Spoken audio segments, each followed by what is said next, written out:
just so we can eat into that and get our teeth into it. But welcome to the second hearing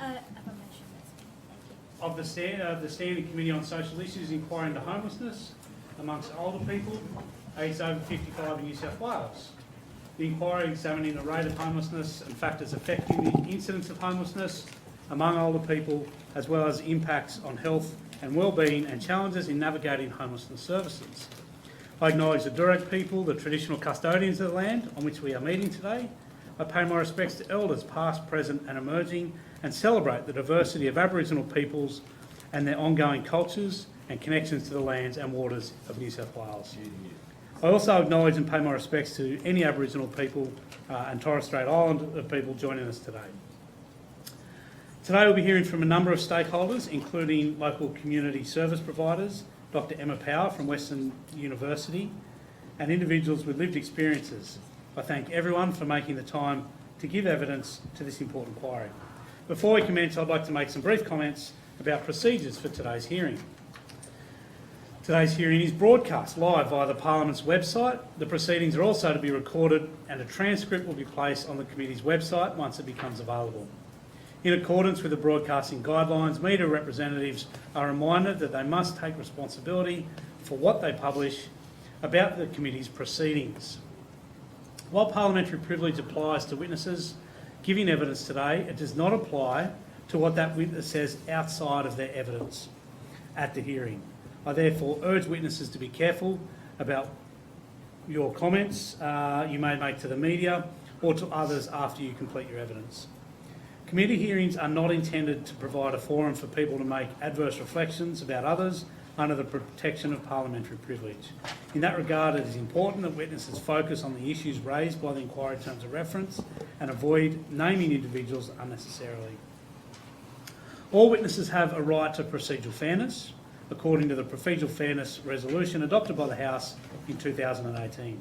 If witnesses are unable to answer a question today and want more time to respond, they can take a question on notice.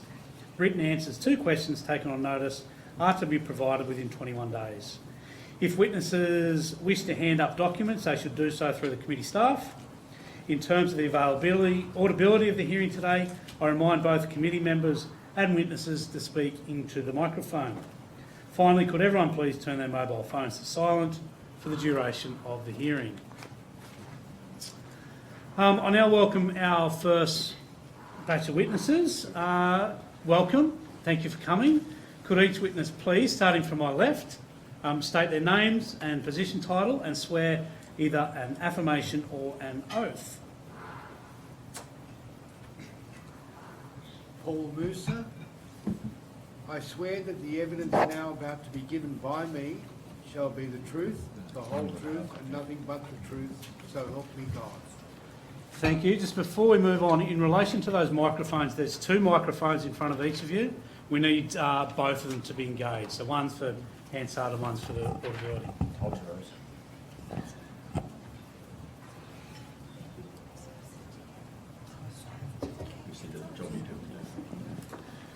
Job to do to remind people to speak into the microphones constantly. Yeah, I've got a hard copy. You can share it. I've got mine. We'll now move on to our next witness for an introduction, please. Indri Wilyasari, Uniting Service Manager for Men to Home. I solemnly and truly declare and affirm that the evidence now about to be given by me shall be the truth, the whole truth, and nothing but the truth. Ms. Huff. Christina Huff from the Women's Housing Company, Head of Community Housing Operations. I solemnly, sincerely and truly declare and affirm that the evidence now about to be given by me shall be the truth, the whole truth and nothing but the truth. Thank you. Elfa Moraitakis, CEO of Syd West Multicultural Services. I solemnly, sincerely and truly declare and affirm that the evidence now about to be given by me shall be the truth, the whole truth and nothing but the truth. Thank you very much. I'd now like to make available the opportunity for an opening statement from each organisation. If we can keep it brief, if you do have a more lengthy statement, longer than a couple of minutes, feel free to table that statement and that can be incorporated in Hansard. Then we can get into the questions a bit quicker. But again, I'll start with you. Two. Yeah. Oh, yeah. No, not for this one. Uniting and Parramatta Mission are both part of Uniting Church Synod of New South Wales and the ACT. We believe that safe, stable and affordable housing is a basic human right. In Parramatta region, we provide a range of accommodation and support for a range of ages of people at risk of and experiencing homelessness. Yep.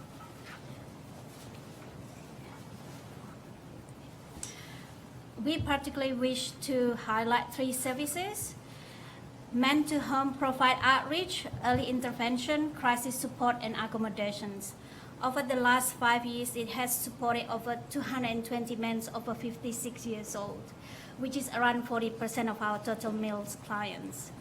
Hope Hostel is a 30-bed crisis service for men, where men stay for average of 2 months. 19 transitional housing beds, where people can stay in tenancy up to 18 months. Women to Home provide crisis and a transitional accommodation for women and women with children escaping domestic violence, domestic and family violence. Since July 2017, it has supported over 38 women over 56 years old, or 5% of women assisted. For single women over 25, we have Kelly's Cottage with 5 beds in share house and some of transitional accommodation where people can stay in tenancy up to 18 months. Parramatta Mission's Meals Plus, which is called Musa is Coordinate, is a community-based drop-in center in Parramatta aimed at improving self-esteem through social interaction and access to support. We are often the first point of contact for those experiencing homelessness, the risk of homelessness, financial hardship, escaping DV, and those facing eviction. We have offered breakfast and lunch Monday to Friday for the last 30 years and provide over 60,000 meals over last year alone. Over the years, we have observed how quickly people's circumstances can change and they find themselves facing homelessness. While we support people over 55 years, crisis services like ours are not specialized in supporting people over 55, and the exit pathways are not always straightforward or quick. Crisis services are also very changeable places, which turn over people with a range of presenting issues, which can be really intimidating for individuals, especially when they have to stay longer waiting for an appropriate housing outcome. We note the experience of older women in particularly hard, with only 5 funded crisis beds for single women in Western Sydney in total. We assist many individuals who have led long-term transient life without stable housing, with multiple disadvantages and little or no saving or assets. More recently, Parramatta Mission has observed an increase in the cultural diversity of people presenting for support and for food services. We believe that many of these people have resisted reaching out for help for cultural reasons, but have been driven to now to do so by cost of living pressures exacerbated by COVID-19. Our experience tells us that the main things that would improve housing stability in the area are increased supply of social and affordable housing, a senior specialized housing information and support service, a more holistic view of the individual, a reduction from 80 in the age of for people to be placed on a priority waiting list, a fairer deal of renters, improve access to independent retirement living. We are happy to provide further information about any of these recommendations. Thank you Thank very you. much. Ms. Huff, would you like to give a note? Yeah, sure.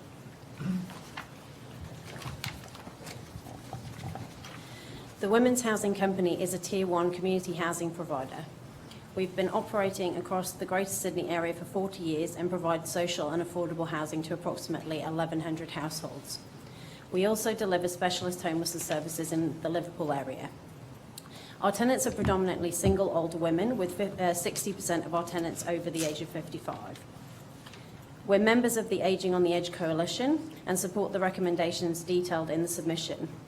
These recommendations include the funding of a specialist older person's housing information and support service, the lowering of the priority age for social housing as a matter of urgency, additional investment in social and affordable housing as a suggestion, at least 5,000 properties per year for 10 years, with a 20% target for older people. And then in addition to these recommendations, we also support a less onerous application process for social housing, for example, the removal of the seeker diaries, improved access to data relating to the wait list and allocation of housing, providing transparency and guiding decision making, minimum accessibility standards for new housing. The committee has heard from a large number of experienced practitioners and brave individuals sharing their lived experiences. The Women's Housing Company would also like to make mention of and support some additional recommendations proposed in other submissions, including the ending of no grounds evictions, introducing minimum rental housing standards, the development of a rent choice product targeted to older people, and commitment to ongoing funding to the Together Home programme. We hope that the implementation of all these recommendations will lead to the development of and access to appropriate, affordable and long-term housing for older people, where they need it and when they need it. Thank you very much. Thank you. Thank you, Chair and Committee, for the But, yeah. opportunity. Thank you. Thank you for the opportunity to speak to you today regarding this inquiry. Apart from the CEO of Syd West Multicultural Services, I'm also a board member of the New South Wales Council of Social Services, the New South Wales Council of the Ageing, where we support all the recommendations of the submission so far, and Settlement Services International. As such, I will draw on my experience across all these roles, and most particularly our experience at Syd West as a service provider. For the past 37 years, we have been assisting and empowering thousands of newly arrived refugees and people from non-English speaking backgrounds to become valued members of a cohesive society through our diverse programs, which include settlement services, aged care, disability support services, and women and families programs, including in the areas of domestic violence, employment, youth programs, and homelessness, where we're subcontracted by Mission Australia. Our services cover multiple LGAs in the Greater Western Sydney, including Blacktown, the largest outer west region by population in New South Wales, representing 188 nationalities and 182 languages. Since 2018, Syd West has supported thousands of clients identified as primary homeless or at high risk of becoming homeless, and 36% were over 55 years of age. And while statistics on access to services by CALD communities are not consistent, Blacktown alone between 2011 and 2016 saw an increase of 32% on the number of people experiencing homelessness or faced with marginal or inadequate housing. There are many factors here that need to be considered for CALD communities relative to the general population, such as the unaffordable private market and not enough social housing. But in addition to those, we need to consider factors such as cultural and linguistic barriers, lack of knowledge of services, and inability to navigate an already complex system. If I turn to some areas where the committee can consider policy initiative from our end, I would say at the outset that we commend the New South Wales Government's early intervention policy like the Start Safely program, and we encourage more early intervention programs specifically focused to CALD communities.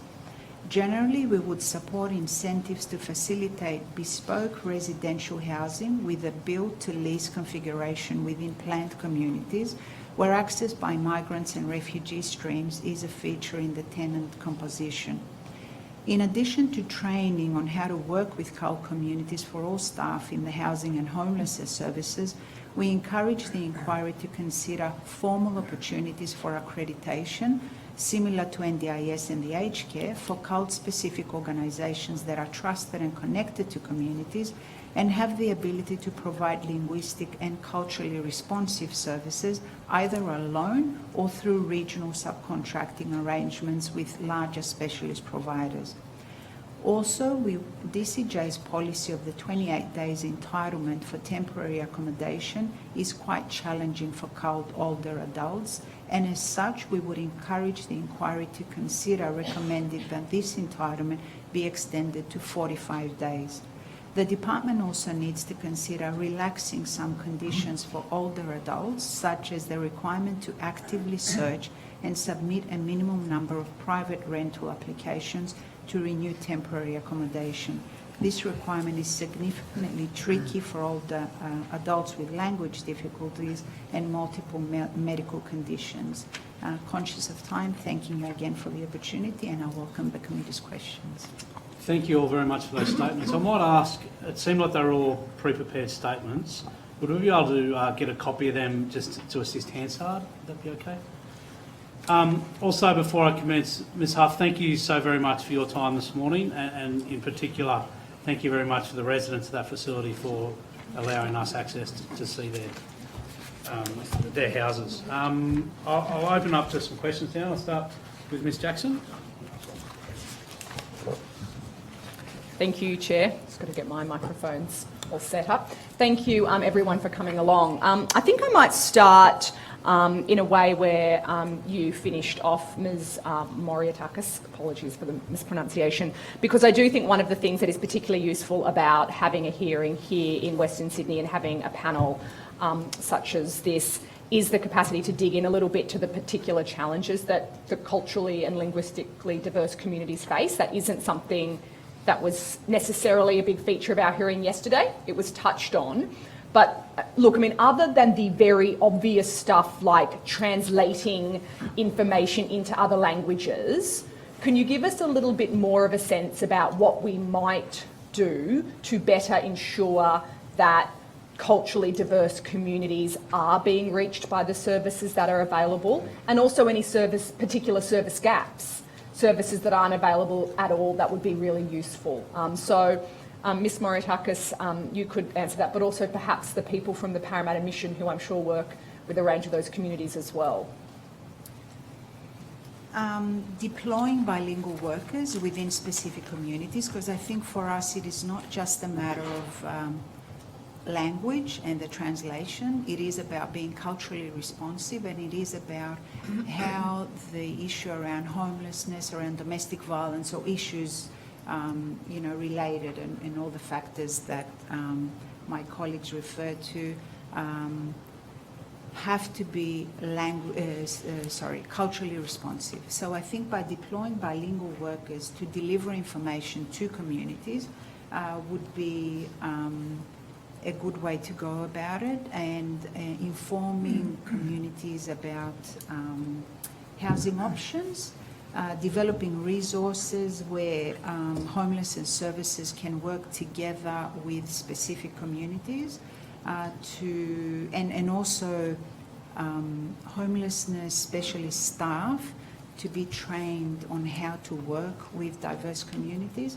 But also I think we should consider the benefits of the program that is running in Victoria, the Home at Last program. And if we could, if the committee could consider information in language and from specific cultures to specific cultures around support and advocacy and how to navigate the system, that is for free. I mean, what we have found is that community themselves would reach out to organisations that they already trust and they already have a connection with, but is not necessarily funded to provide that particular service.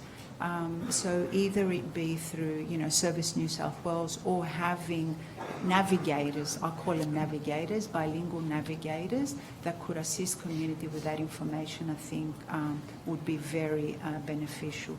But as I mentioned, I believe that every funding stream across the whole sector, not just in the homelessness space, should always have that multicultural lens because of the culturally responsive need of the service provision.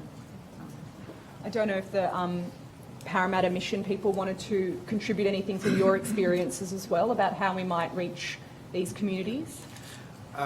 A little bit of history, agree everything that Effie said. 5 years ago, Parramatta Mission had no real connector to culturally diverse members of our community that came in. They were seen as coming in with their head down. There was an obvious shame component to it, but there was no real effort made in trying to at least open a door to communicate. In that period, we are totally volunteer-based with only two paid staff, so we diversed and created a role for a welcomer, not an interpreter, but a welcomer, and who spoke Mandarin, another welcomer who spoke Arabic, another welcomer who spoke Farsi. Over the period of the 5 years, we were privileged through that little door opening to join people on their journey. And that in essence built trust. That in essence allowed us to be of more benefit. The average age of our core clientele is around about 50, 55, up to 60. And we were able to assist where previously we hadn't. Now, we're not a funded service, so that was done through the graciousness of volunteers. And, you know, that'd be something we possibly would look at to implement in other services, so that that door, which is not so often closed by the person themselves, it's sometimes closed for them out of fear, is opened. Okay, and that allows us to be of service and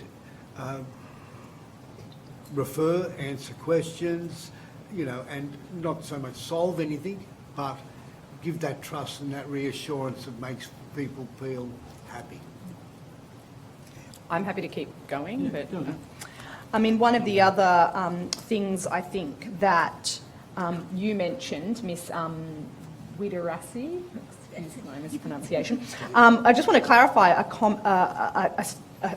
comment that I think I heard you make in your opening statement, which is that there are only 5 funded beds across the entire of Western Sydney for single women. Is that, did I hear that right? Yes, that's right. So across the entire of Western Sydney, there are, I mean, and presumably that's sort of, that's all single women, you know, elderly and Yes, the single woman, Kelly's Cottage is accepting a single woman over 25 years and over. So we do receive people that over the age of 55.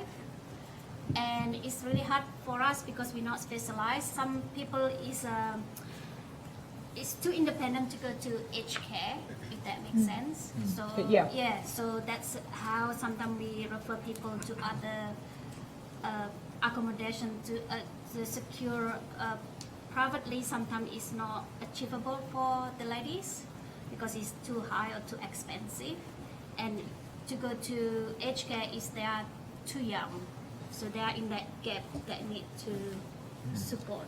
yeah. And so where is Kelly's Cottage? Where's that located? That's Tungabi. That's in Toongabbie. Yeah. And I mean, it seems to me then that there would be a massive unmet demand because, as you say, the private rental market is very challenging. And so the idea that a single woman, particularly if she's on a fixed income, say the pension, that's pretty much that category out. Yeah. I mean, where in your sense are these sort of women going? You have these single women, some of them older women.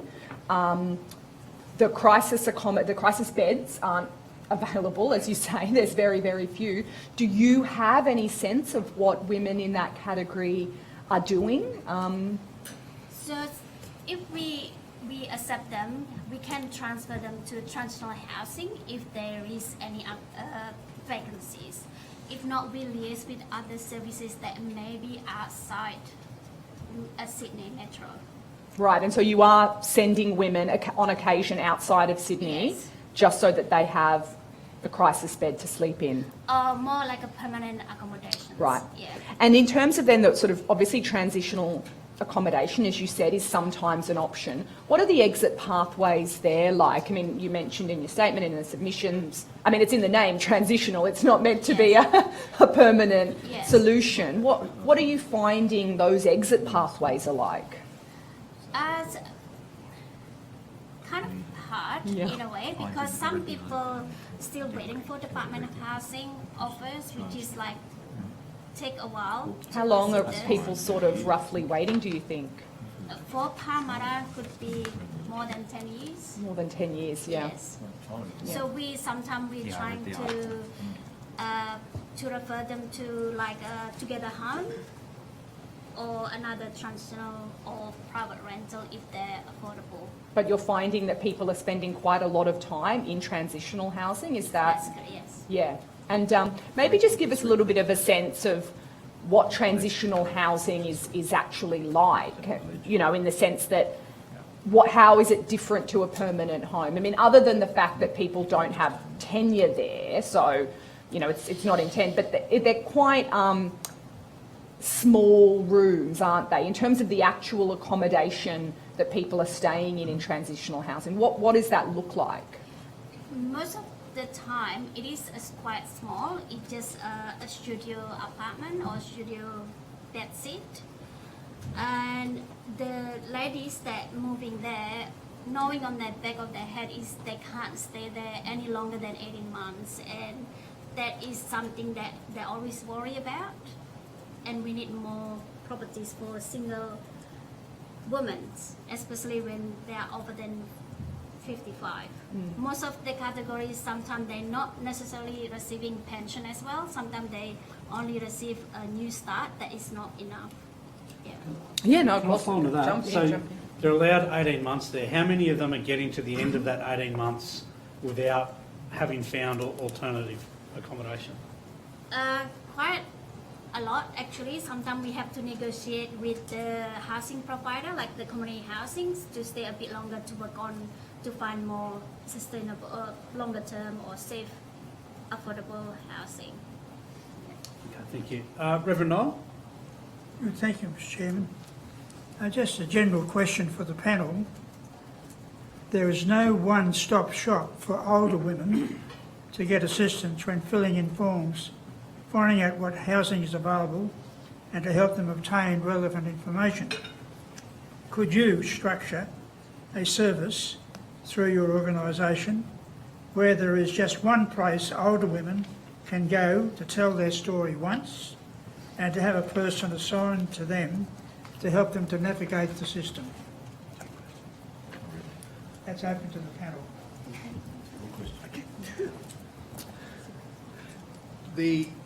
One of the most important things you said there, Reverend, was telling the story once.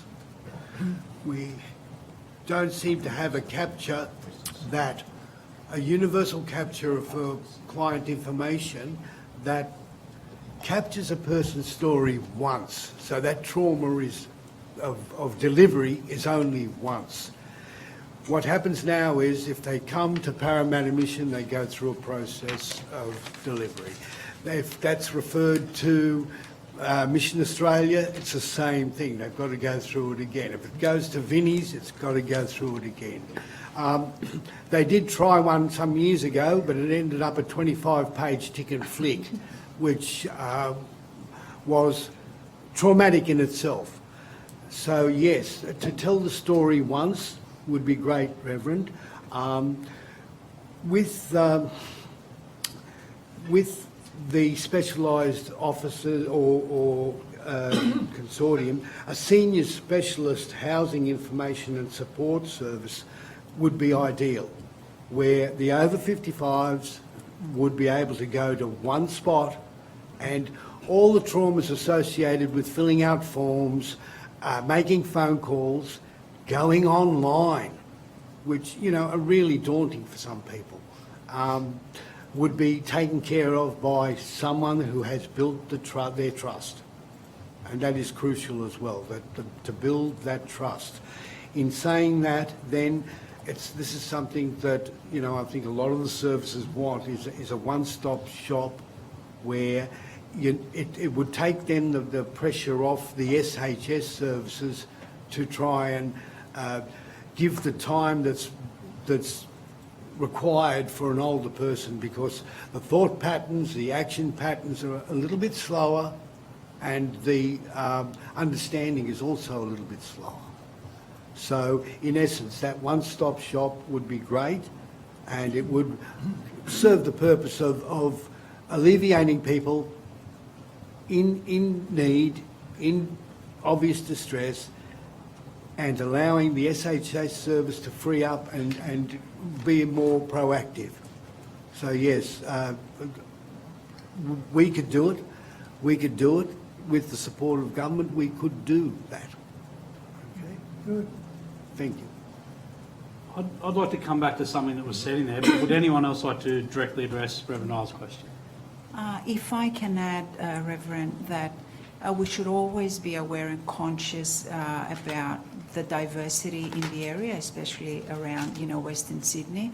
It is quite a challenging environment when we're talking about understanding within all communities, and for us it is a matter of access and equity, of course. So I totally agree about the online, push and move. I think that I personally call it the era of digital exclusion rather than inclusion. It leaves out a lot of communities that don't have access to gadgets, don't have access to, the internet, and again rely on services and volunteers to assist them. The challenging part when we're reaching out to CULT communities is also the context of what we're talking about. It is not just the steps to access a service, it is actually understanding what the service is all about. It's something that people never had back home, so they need to understand the whole service delivery here. So I think it's something that we always need to be conscious about. There were different models that we tried implementing in the past, even through the Department of Family and Community Services, the connectors, I think they were called, but it was an initiative of, one director. We see now through the aged care system, they're trialling the navigators. So regionally, people are placed to connect community to specific services. That's another model that maybe, the committee could, consider discussing. But definitely we need to have bicultural expertise in all these models. Thank you. The tell your story once narrative, it's something we've heard a bit, and we've heard it in other inquiries into other issues as well. Yes, Chair. What does that look like? Who is collecting that data? Like, have you put any thought into how that might actually work? Well, the problem arose out of every organisation having different computer system. So they just couldn't I don't know what the word is, but share, and I think that was the problem. In essence, the actual paper trail was enormous. I was more concerned, or we were more concerned about the trauma that it caused. You're sitting in front of me and I've got 25 pages and I'm supposedly listening to your story and I'm continually ticking and flicking, right? When in actual fact I should be listening with this, not my hands. So in saying that, if one program, and I'm not savvy on that, but if one program could be universally used to include all members, and that our core community for sure, because when I speak about people, I speak about people all under the one sun. So we really just need to get that program and implement it so that wherever a person, especially a person over 55, journeys, they don't have to go through that trauma of retelling their story. Even you just raised another issue for me. Even the capturing of that data, the telling of that story is difficult because someone might not be telling their story in order of questions 1 to 63 on a bit of paper as well. So someone needs to be skilled at knowing where to fill that out. And you generally have to understand what they're not saying rather than what they're saying. Exactly. If anyone's got solutions to that, I think bring them forward. Can I ask just Yeah, one? yeah, Mr. Primrose. Yeah, just one relevant question that follows on from that, and that is that agencies often require pretty strict documentary evidence. That's difficult enough for Anglos born in this country. what can you just comment on whether that's a particular issue for people, you know, from non-English speaking backgrounds, particularly, you know, if they've recently arrived or even been here for a short time or required, you know, were required to move from place to place to place. That's the requirement for having strict documentation, and what you would suggest, you know, should be done then. Including the option you may suggest, for example, such as no longer having such a strict requirement. Oh, that would be a blessing, I think.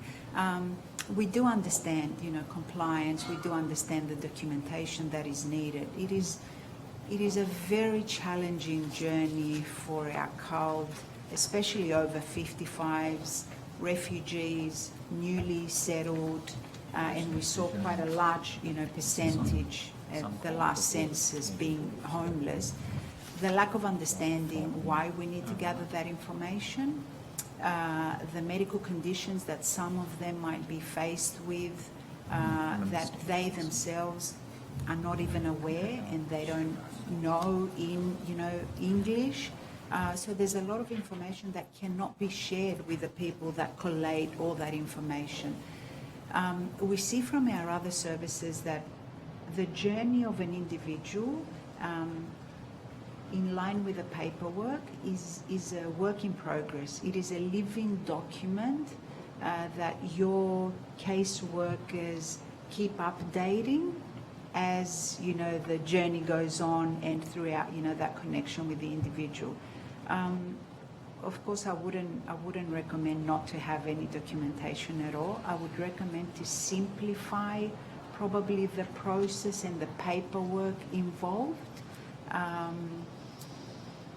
But I think also that the advantage that some organizations have, and I use Syd West as an example, because of the diversity of the service offering, we can provide a more holistic sort of assistance to an individual rather than just the, you know, specific, homelessness provider or a domestic violence provider. And that assists us through our triage when a person comes in, and we triage and, you know, we refer the person internally to whatever service we think, you know, they require. It helps us as an organization to have that one central document for that individual, but I understand that it's not easy for, other service providers. I wish I had an answer, you know, a specific answer for you, just simplification at this point for consideration. Oh, no, you go, Peter, and I... No, I was just going to ask if any other witnesses had any comments on the strict certification documentation. If I could just speak specifically to the housing application process, my view from my experience over the years is that I think most cohorts within the population understand the requirement on those particular identification documents, and there are particular groups that I think the policies just need to be flexible to allow people delivering the services on the ground to make those out of guidelines decisions where getting those documents is difficult. So it's just around having that flexibility. But what I think is more of a concern isn't so much those base ID documents, for example. It's the onerous process where you have to jump through hoops, where you have to, you know, as I spoke to earlier, complete those seeker diaries, you know, really just... I think most people who are approaching the housing application process just feel so overwhelmed by the amount of paperwork and, you know, as Paul mentioned earlier, the digital, the hurdles that, you know, particularly older people have to deal with. So I'm not so much, I don't think the ID aspect is so much of a concern for most people, but it's just the unbelievable amount of steps and the evidence when it's very clear that someone isn't going to be able to resolve their own housing need in the private rental market. Unless you're fine on. No, that's fine. You can go to Shane and then... Mr. Mallard? Thank you. I mean, on the issue of, first of all, I want to say thank you for the services you provide to the community. They're very important, and thank you for today at your facility. And I'll come back and ask some questions about that specifically in a minute. I just wanted to get in the helicopter a bit higher up and look at the issue of, is it your opinion that, your experience, that homelessness in Western Sydney is more acute than elsewhere in metropolitan Sydney? I mean, you would have services and colleagues in other areas of Sydney, in the CBD and other parts of Sydney. Would it be your view that Western Sydney has got a bigger challenge in this area? Based on let's go to primary homelessness initially. Over Parramatta Council... So, sorry, primary homelessness is, you're talking about street sleepers? Primary homelessness is rough sleeping. Yes, okay. Yeah, okay. Sorry about that. That's okay. And includes secondary, which is your crisis and your couch surfing. And couch surfing means staying at your place one night, staying at your place another. Okay. Last year there were 39 primary, 147 secondary. Okay. The previous year, 32 primary and 145 secondary. Now, it's remained stable. The previous 2 years, there was well over 250. Are you referring Western Sydney or you're referring Parramatta? I'm just throwing Parramatta at this stage. Local now, government area. You will find that the Blacktown and Cumberland this year had a far greater numbers, and so did Blacktown. Previous year, Blacktown didn't have as many. Now, that's influenced in Parramatta CBD by the amount of construction over the last 3 years. It's also influenced in all areas by the COVID outbreak. That fear that went through the community froze them, and a lot of their friends opened their doors for couch surfing, right? And that fear reduced numbers. But as a whole, the other areas, the other outside areas have remained in line with the CBD of Parramatta. So they fluctuate up and down. We get, depending on what's happening in the other areas, we get visitors coming through from Richmond, from Penrith. We get people coming up from Sydney back up to Parramatta. So it's a very transient survival. You're saying. I hope that's answered part of it. Is there anything else? Yeah, well, does anyone else want to add to that in terms of your own experience of your organisations? I mean, I'm a Penrith boy, born in Penrith, and homelessness to us with one person maybe sleeping in a bus stop. And I've worked for Liverpool Council, seen that. My sense is that homelessness in Western Sydney is a bit more hidden. You know, it's not so much the street sleepers, it's the secondary ones you referred to, the couch surfers and the... There's a certain percentage that don't want to be found, right? Yeah. And that's the hidden ones are there. That's of great concern. More so that the risk of homelessness is becoming more prevalent now as well. So those numbers are going to increase. But yes, the hiddens are very hard to evaluate. Unfortunately, we had one 55-year-old that was lying in the centre of Parramatta for an hour and a half, stone dead, before anybody picked him up. Sometimes it's hidden on purpose by the person themselves, and sometimes it's hidden. It's not hidden; it's open out in the open. So it's something we're going to combat, and going to have to realise that the numbers will increase dramatically. Right, could you? I might go to Ms Jackson and then come back across there. If that's Oh okay. no, if Mr Rass has a question, he hasn't. Sure, it's not related to what No, Shane was neither's saying. mine. Okay, Right. that's different. Thank you for your evidence so far. What I'm interested in, and I think you touched on it briefly before, Ms. Yasari, is with very old Australians who might be considering going into some sort of aged care facility, but they might also be seeking social and community housing. Has any of the witnesses come across any evidence potentially of people who might have a preference for social and community housing, but because it's difficult to access or there might be a long wait list, that in many ways they're put into the aged care stream earlier than perhaps they should, because of those wait lists or wait times accessing social and community housing? Or are the wait lists potentially just as long in the aged care stream as they would be in social and community housing anyway? So it's not really much of a difference between the two.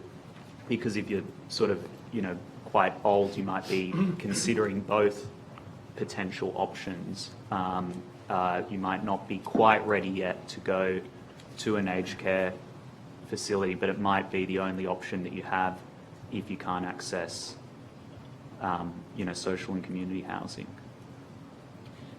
If that makes sense. Yeah, I can't speak to any evidence as such, but if I just give you my feeling from my experience is that people, particularly older people a lot of older people just don't know about social and community housing. They don't know that it exists. They don't know how to access it. This is often the first time that they're having to access the service system in any way.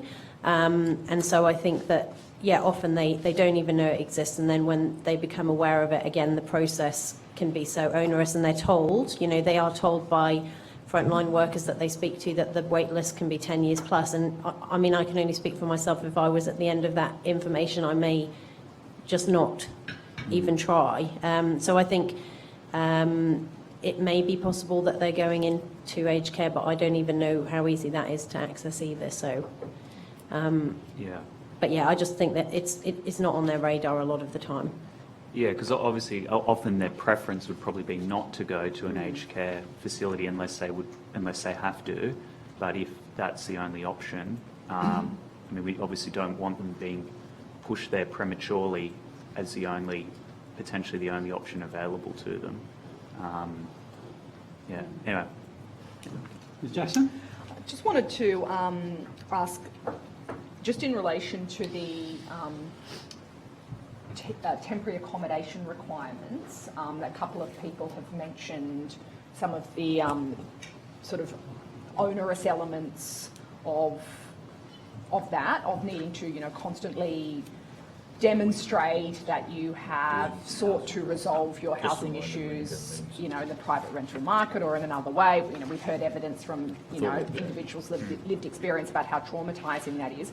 What are your experiences around the department's flexibility on that? So, we are talking about, first of all, both, are they exiting people from temporary accommodation because they haven't met those, say, seeker diary requirements? And also, what is their flexibility around the 28-day limit? Again, is the department currently exiting people who are in temporary accommodation after 28 days just into homelessness? What is the, what are the sort of practical consequences right now of both those two limits, in a way, on temporary accommodation?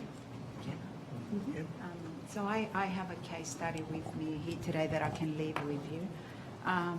The department is not flexible enough.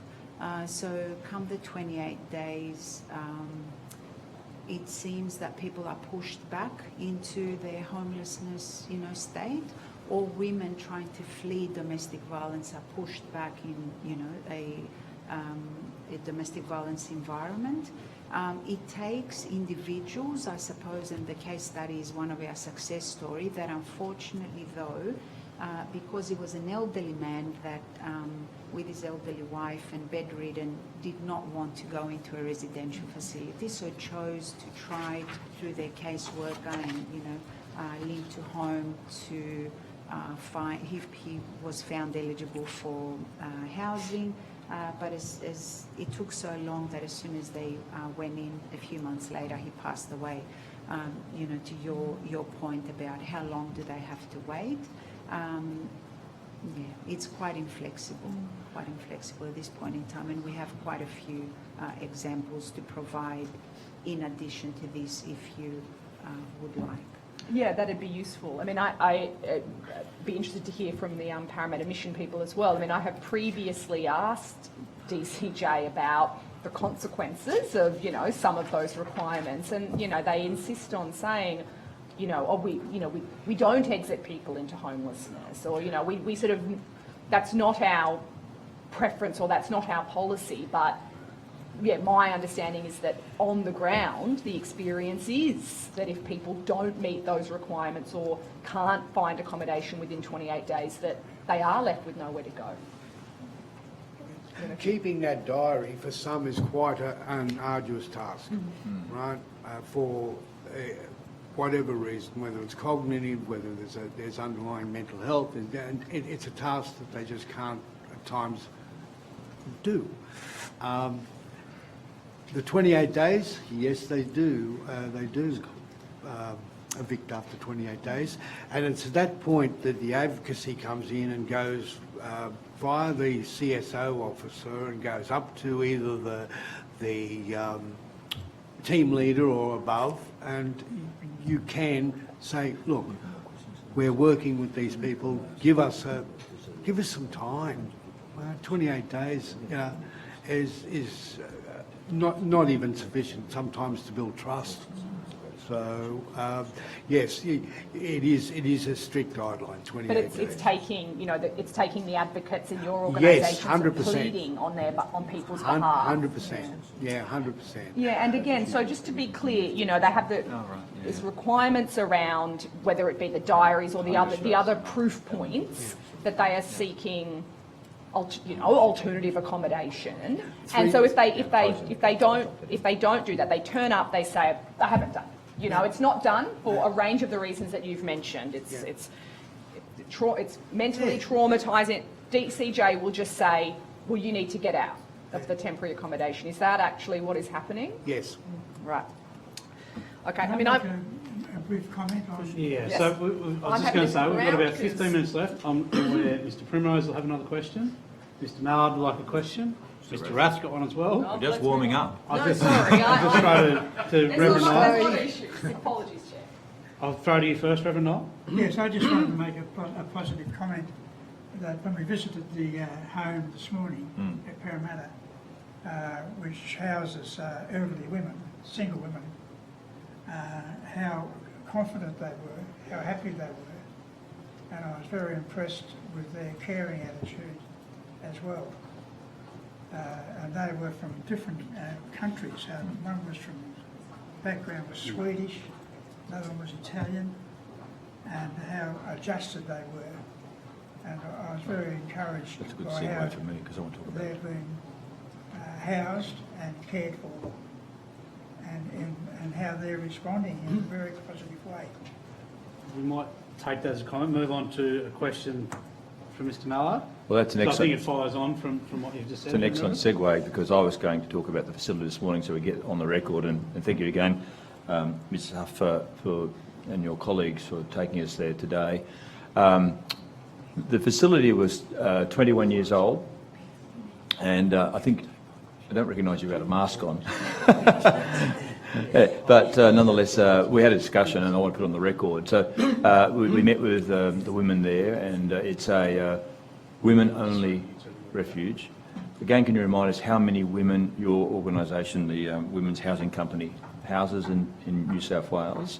One question. The second question, we discussed your board is all women, all your employees are women, so confirm that, put that on the record. And what are the benefits that you see from that model, and does it meet demand, or is there more demand? And I think we know the answer to that. So over to you. So firstly, thank you again to the committee for taking the time this morning to come to our block of 19 units at Warwick Farm. I think I also, there was a question there this morning about the age of the block, and I think it's from the 1980s was when it was built, just to confirm. So yes, we, across Greater Sydney and Newcastle, we house 1,100 tenants and their households. So it's in total about 1,400 residents. They are all women with children, predominantly single women over the age of 55. That's 60% of our tenant cohort. And yes, we are all of our board are women and all of our staff are women. In regards to the model, look, I think it's a very valuable model. What our tenants tell us is that they are feel very safe living in all female communities.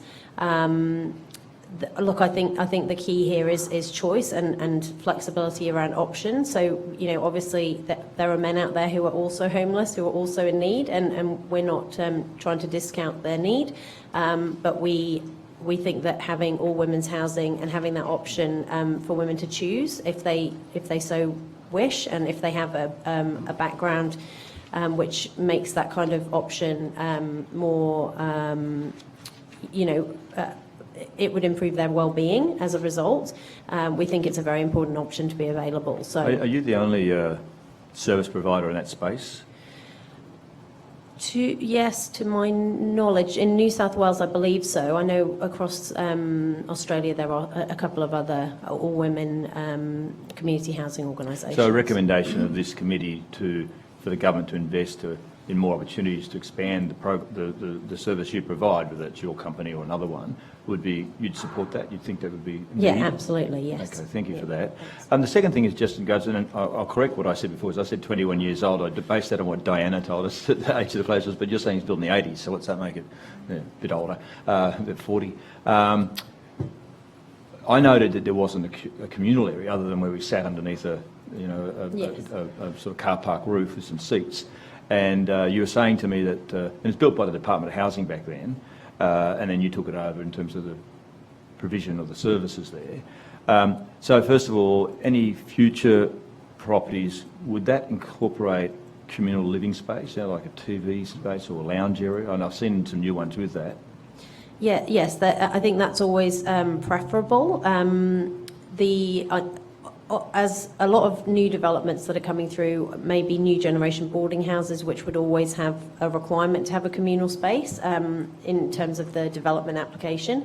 But I think we would always support a communal space within any new developments because, it obviously brings people together. It allows, and we know that a big issue for our ageing community, and let's face it, everyone, is isolation and loneliness. So we would definitely support communal spaces where possible. Okay, thank you for that. All right, I think that's the end of my questions, but thank you for the work you're doing there. Yeah, Thanks. Thank you. Thank you. Mr. Rath, and then I'll come back. Yeah, I was just wondering if anyone would like to give some information or an update on some of the unique issues and problems facing the Aboriginal community in terms of homelessness, in particular in Western Sydney.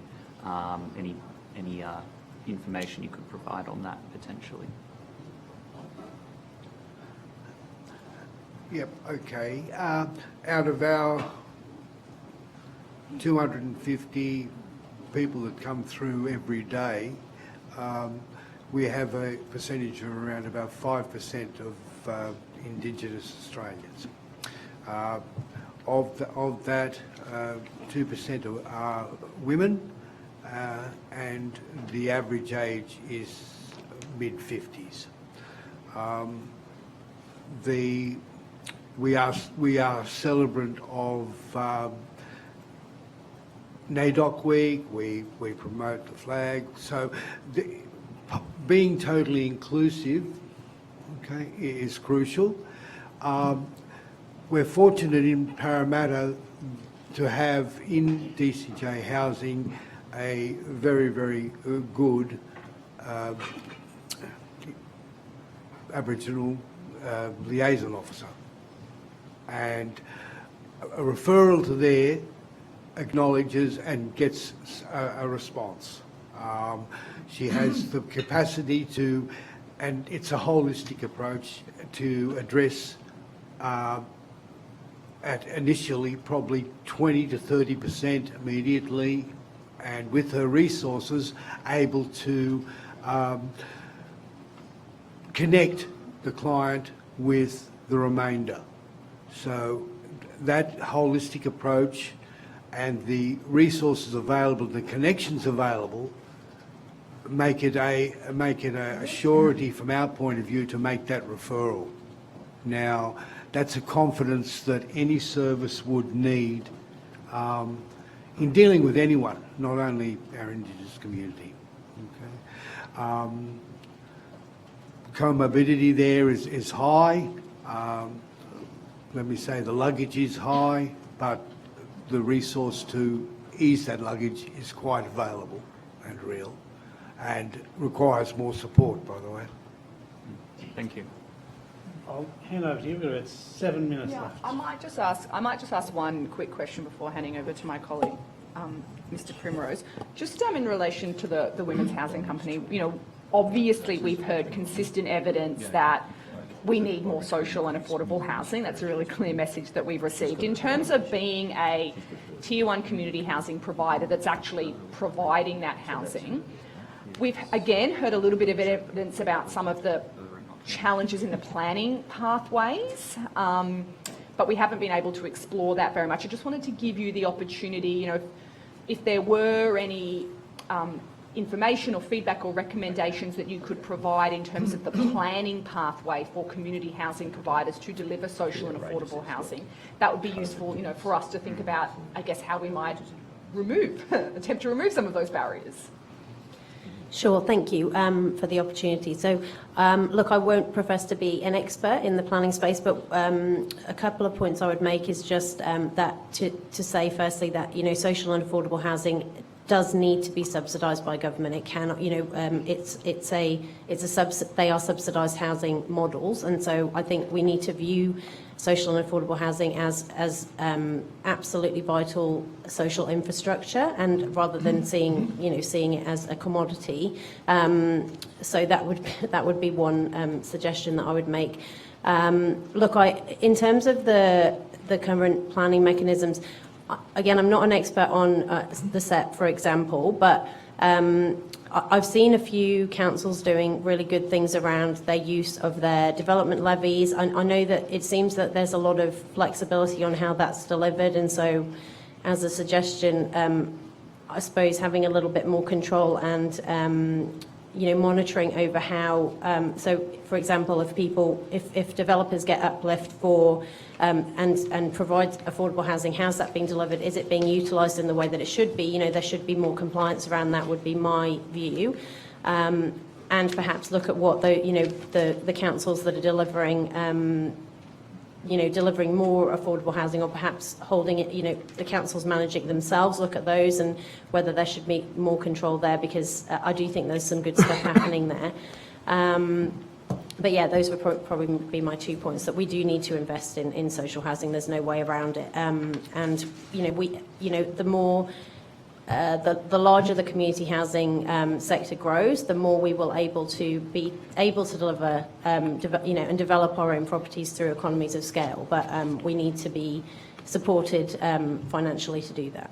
Just to be clear, I've heard this suggestion too, that on occasion developments are approved at a local government level. There's, additional FSR given, for example, for affordable housing, but then there's no compliance checks.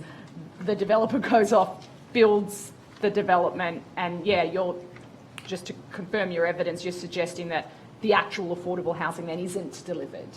Yeah, look, I guess I'm probably just suggesting that there should perhaps be some more transparency around that, because again, I don't profess to be an expert, but from where I'm standing, it doesn't seem like there is a lot of transparency or reporting on those outcomes and on those affordable housing properties yet.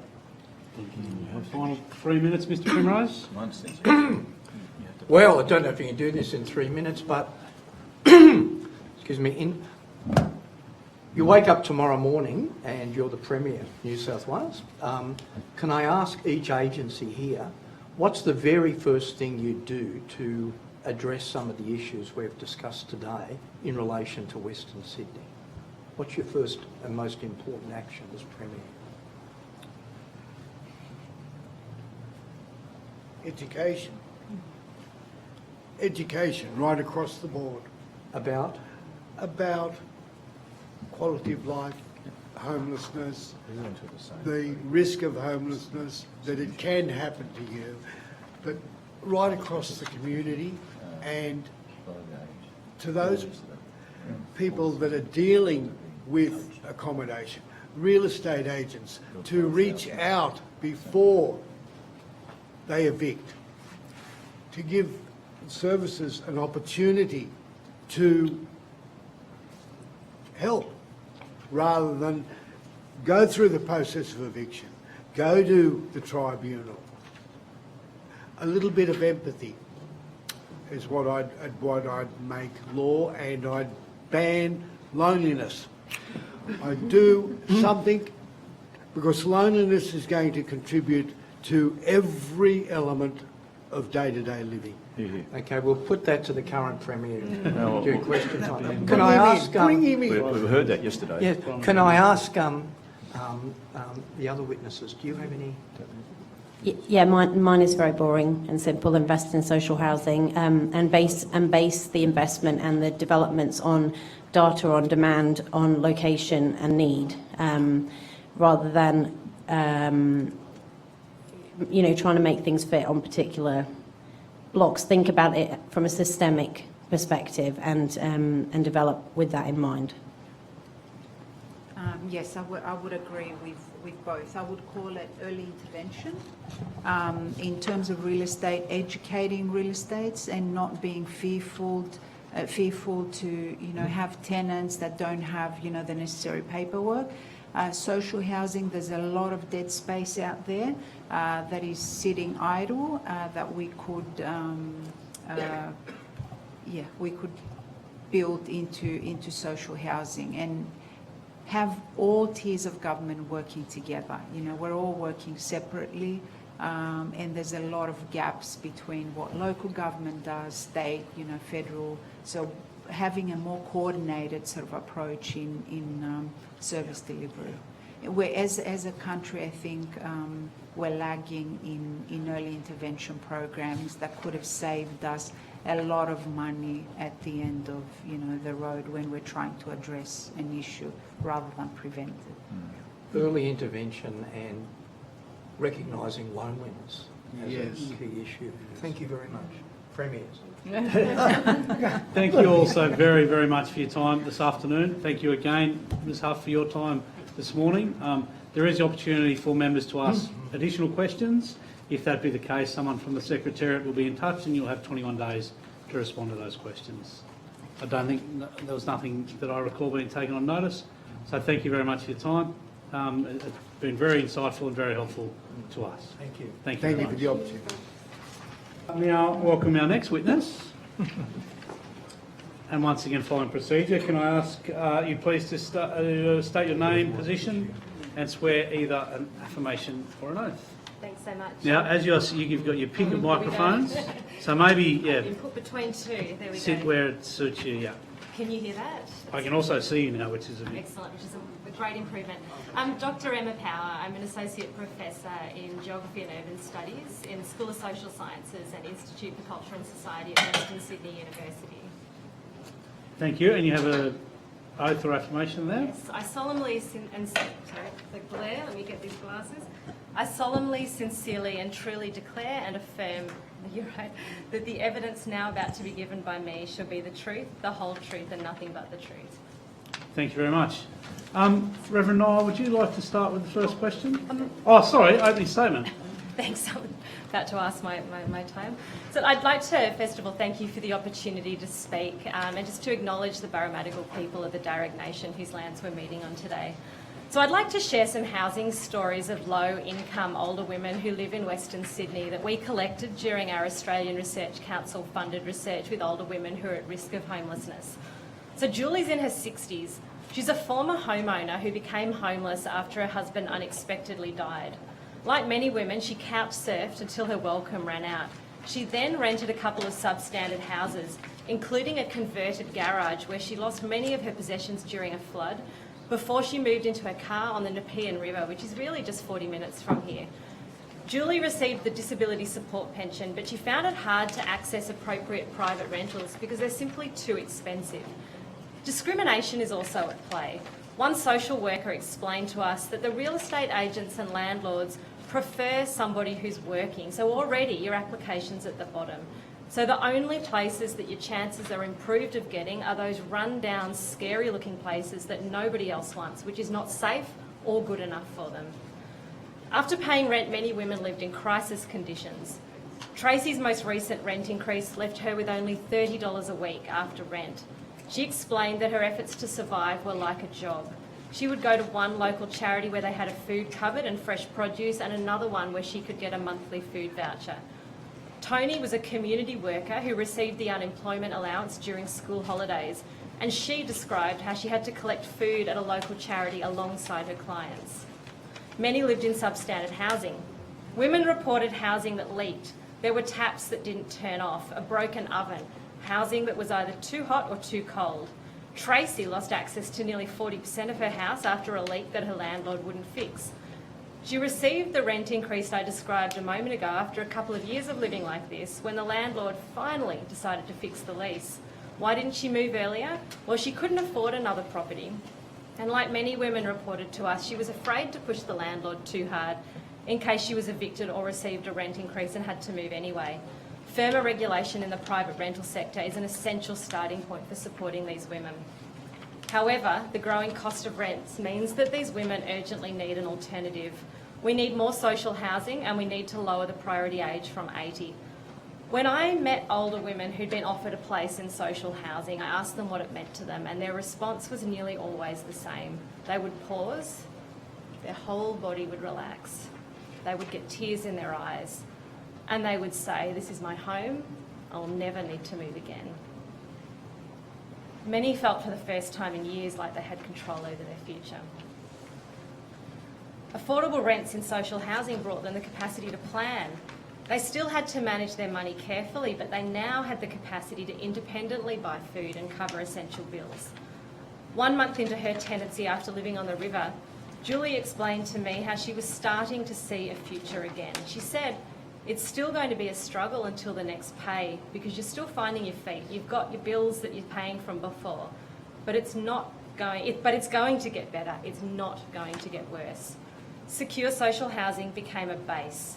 It was a relatively stable location from which they could establish care networks and age well in place. Secure housing is also essential to getting and keeping a job. Women who were able to access housing in places where they lived previously benefited the most. They were more able to maintain their connections with their families, friends and GPs, which was good for their mental health and their ability to age well. This group of women are also essential carers in our community.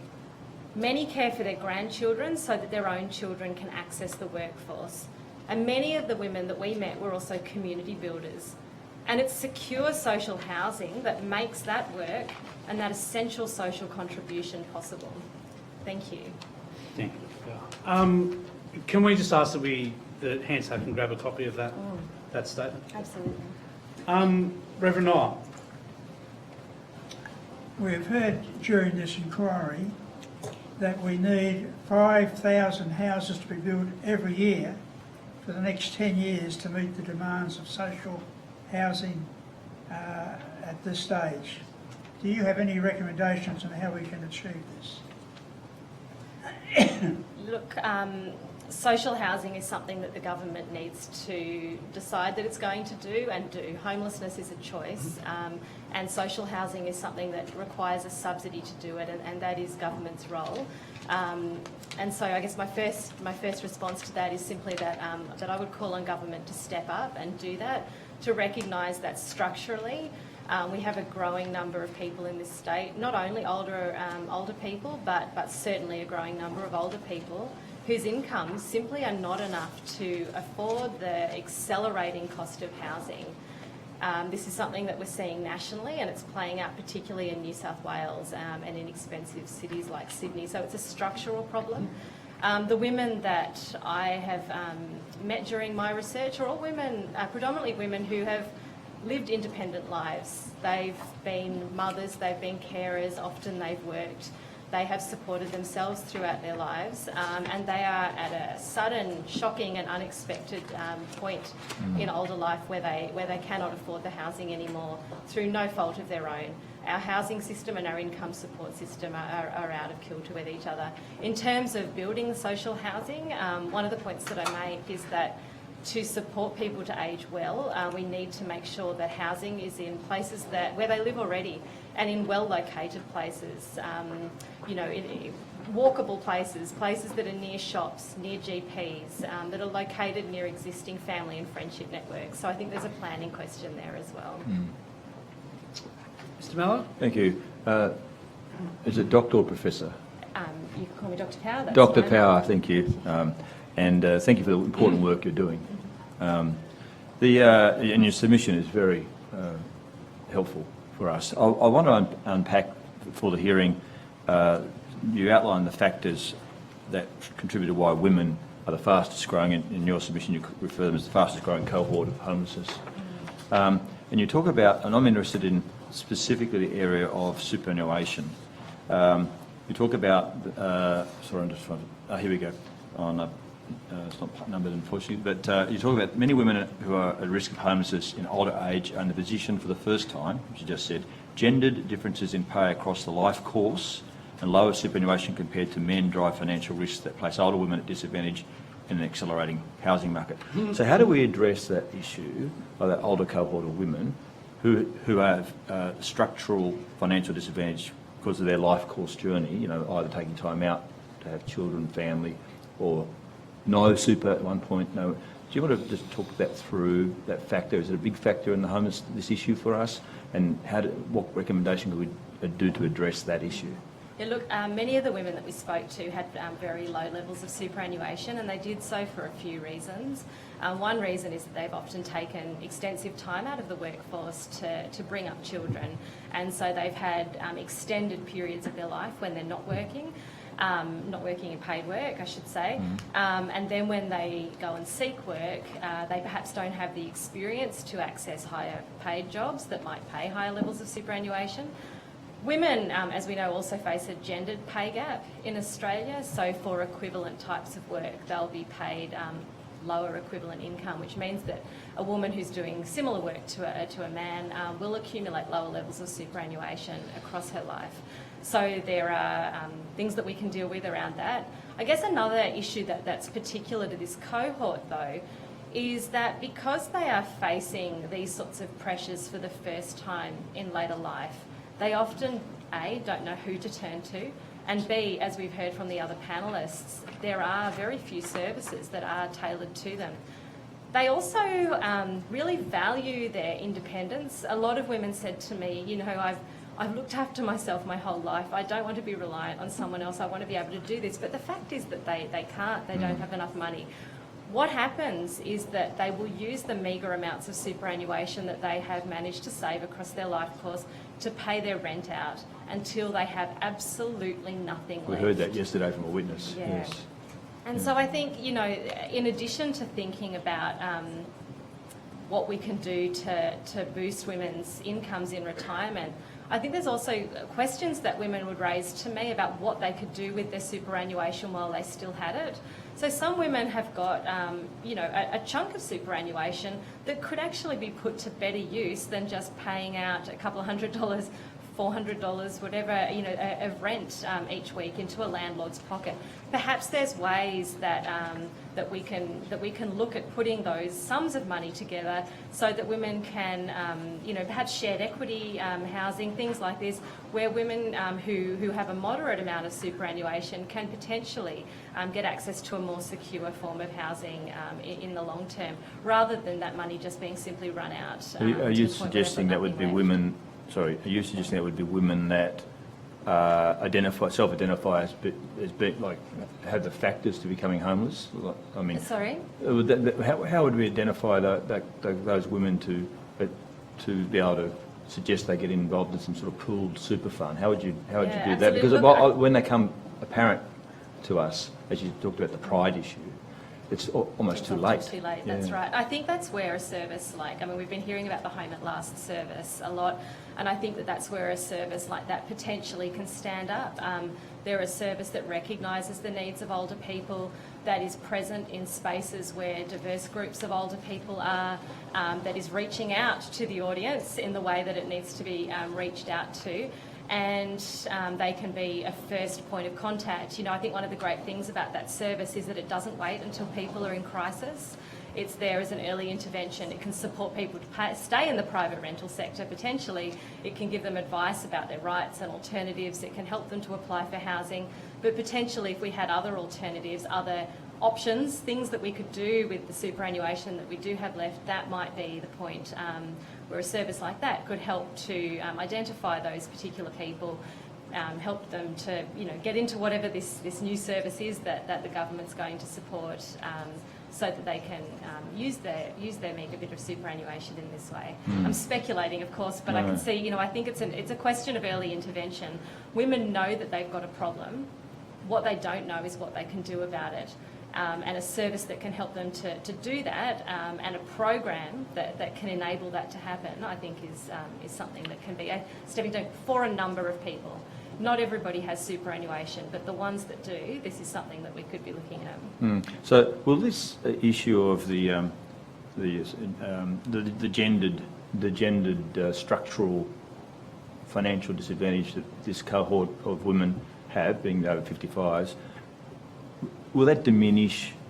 I hate to say that homelessness is going to be with us no matter what we do. We work hard to try and address it, but like 20 years, 30 years' time, will that cohort have a different situation with superannuation, being that gendered structural difference is closing, not fast enough, but slowly? Do you think that will sort of time out? Is it a problem for this current generation of women? That's what I'm getting at. Yeah, to be honest, I often refer to this generation of older women who are at the edge of homelessness at the moment as the canary in the coal mine. If we deal with the gendered pay gap, if we ensure that regardless of gender, you retire in an equivalent position, it's a big step, but if we manage to get some kind of equivalence in this country, sure, we might start to even out the gendered elements of it. But there are fundamental factors at play in our housing system that mean that we have a growing number of people who are not retiring as homeowners. The aged pension assumes that people are homeowners on retirement. And some people talk about, generation rent. I think that what the research evidence is starting to point to is that it's not so much generation rent as a new, perhaps, class divide that is organised around housing. So what is happening is that you've got wealthier people who are accumulating property. They are able to hand down that property and the wealth from that property to the next generation who are able to become homeowners.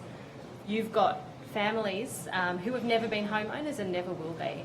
But what you've got, and what's very worrying, is that you've got a growing group of what we might think of families of housing divestors, perhaps middle-income, middle-class Australians who are homeowners now, but who, as they retire, will need to draw wealth from that housing to fund their retirement, to fund their aged care. So what they pass down to the next generation is not sufficient to get them into the housing market.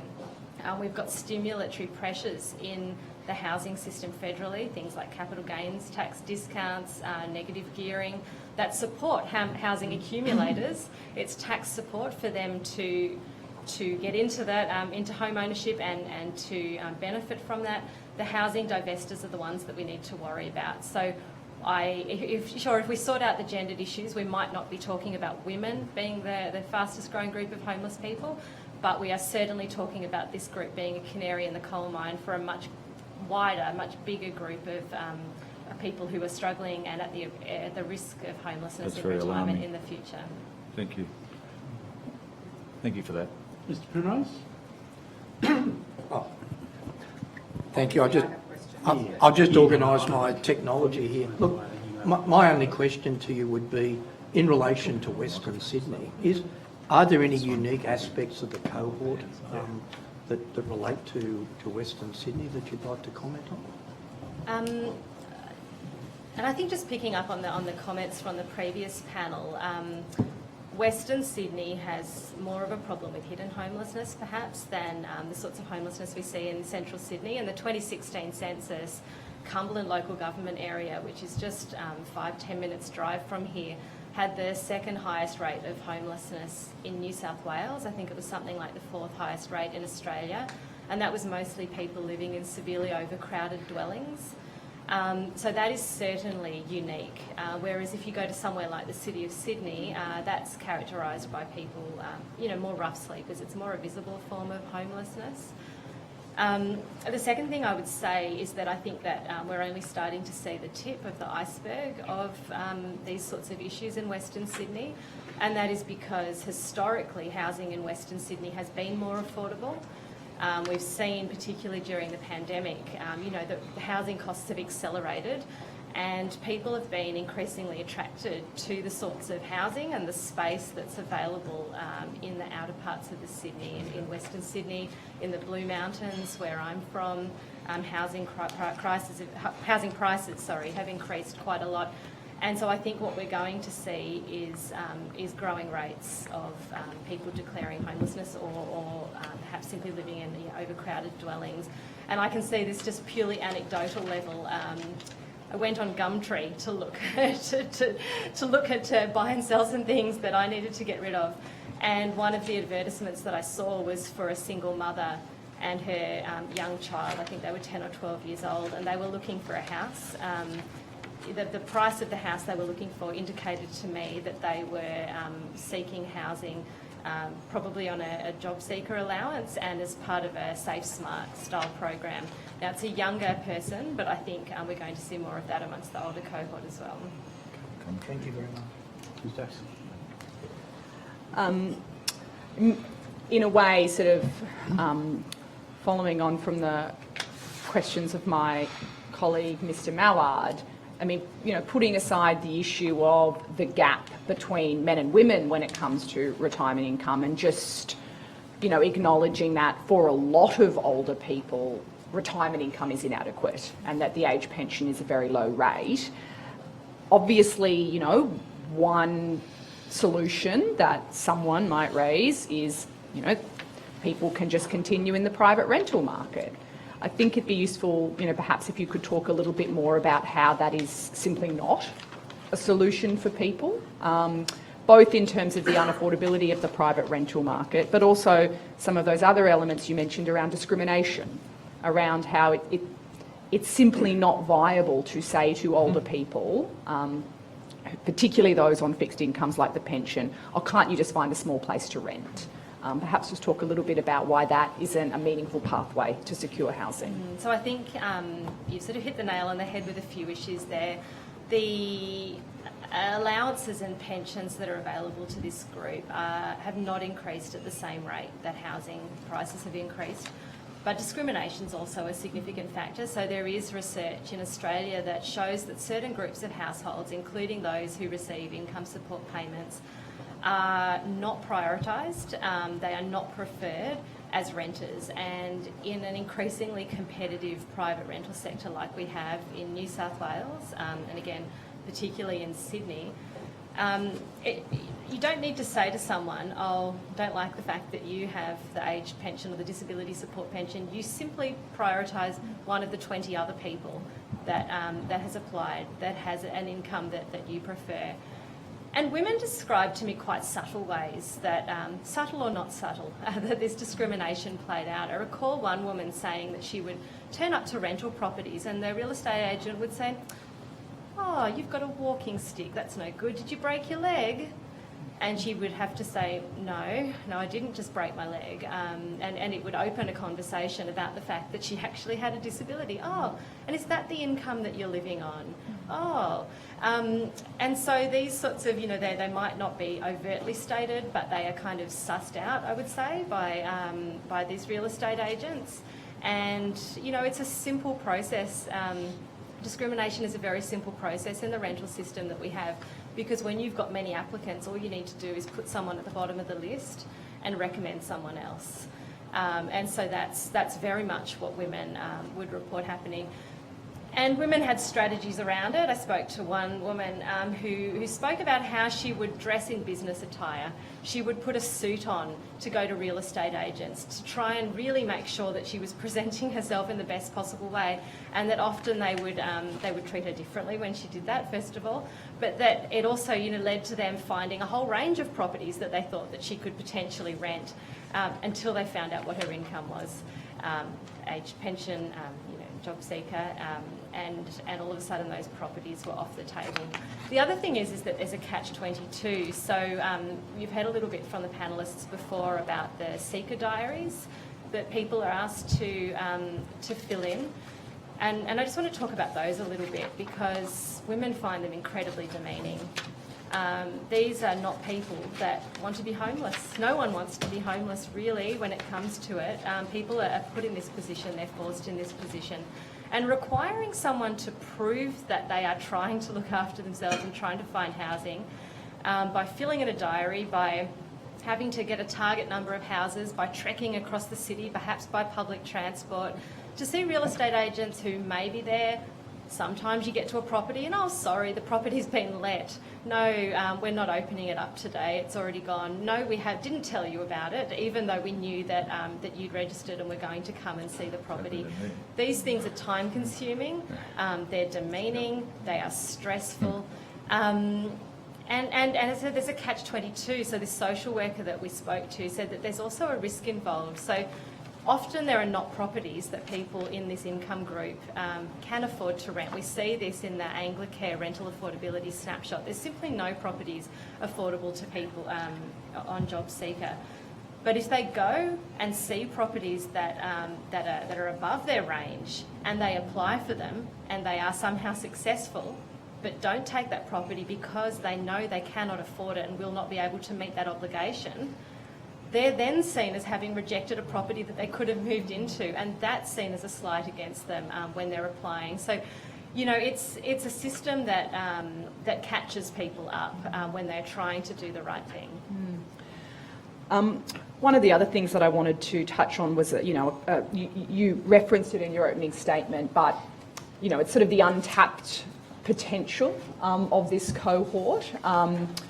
A lot of these older people, particularly older women, but also older men who've worked their whole lives, raised families. A number of the women that we've spoken to have skills, a number have had multiple qualifications. They're not capable of using any of that to give back to their communities when they're in this incredibly stressed situation. But when they are able to secure housing, whether it be gaining paid employment again, whether it be through volunteerism in their communities, suddenly the potential of these women is untapped a little bit more. And perhaps, it might be useful for us in our report, where obviously there's a sort of potential, there's a moral imperative to ensure people have access to shelter, but also there's an untapped potential here that, we could be drawing on from this cohort who do have a range of skills and often want to give back, but are sort of prevented from doing that because housing is so insecure. That's right. Look, we know that older Australians are they're givers, and women in particular take on hugely important roles in caring within family. We spoke to quite a few women. I'd say about half of the women that we spoke to had been able to secure social housing. And when we visited a number of those women, just on the afternoon that we happened to visit, there would be grandchildren sitting in the living area or watching the television or something while they did the interview, while the parents were out at work. You can't do that when you're in crisis.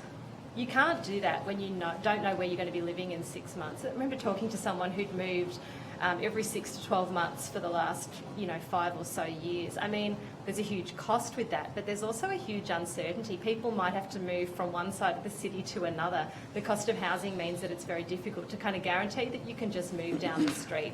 And every time that they move, there's a huge process. If they're working, it's about giving up days of work.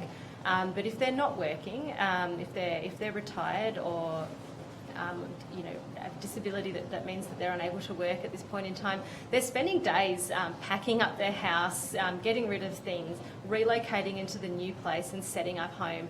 These are periods of time when they're obviously not available to do that work.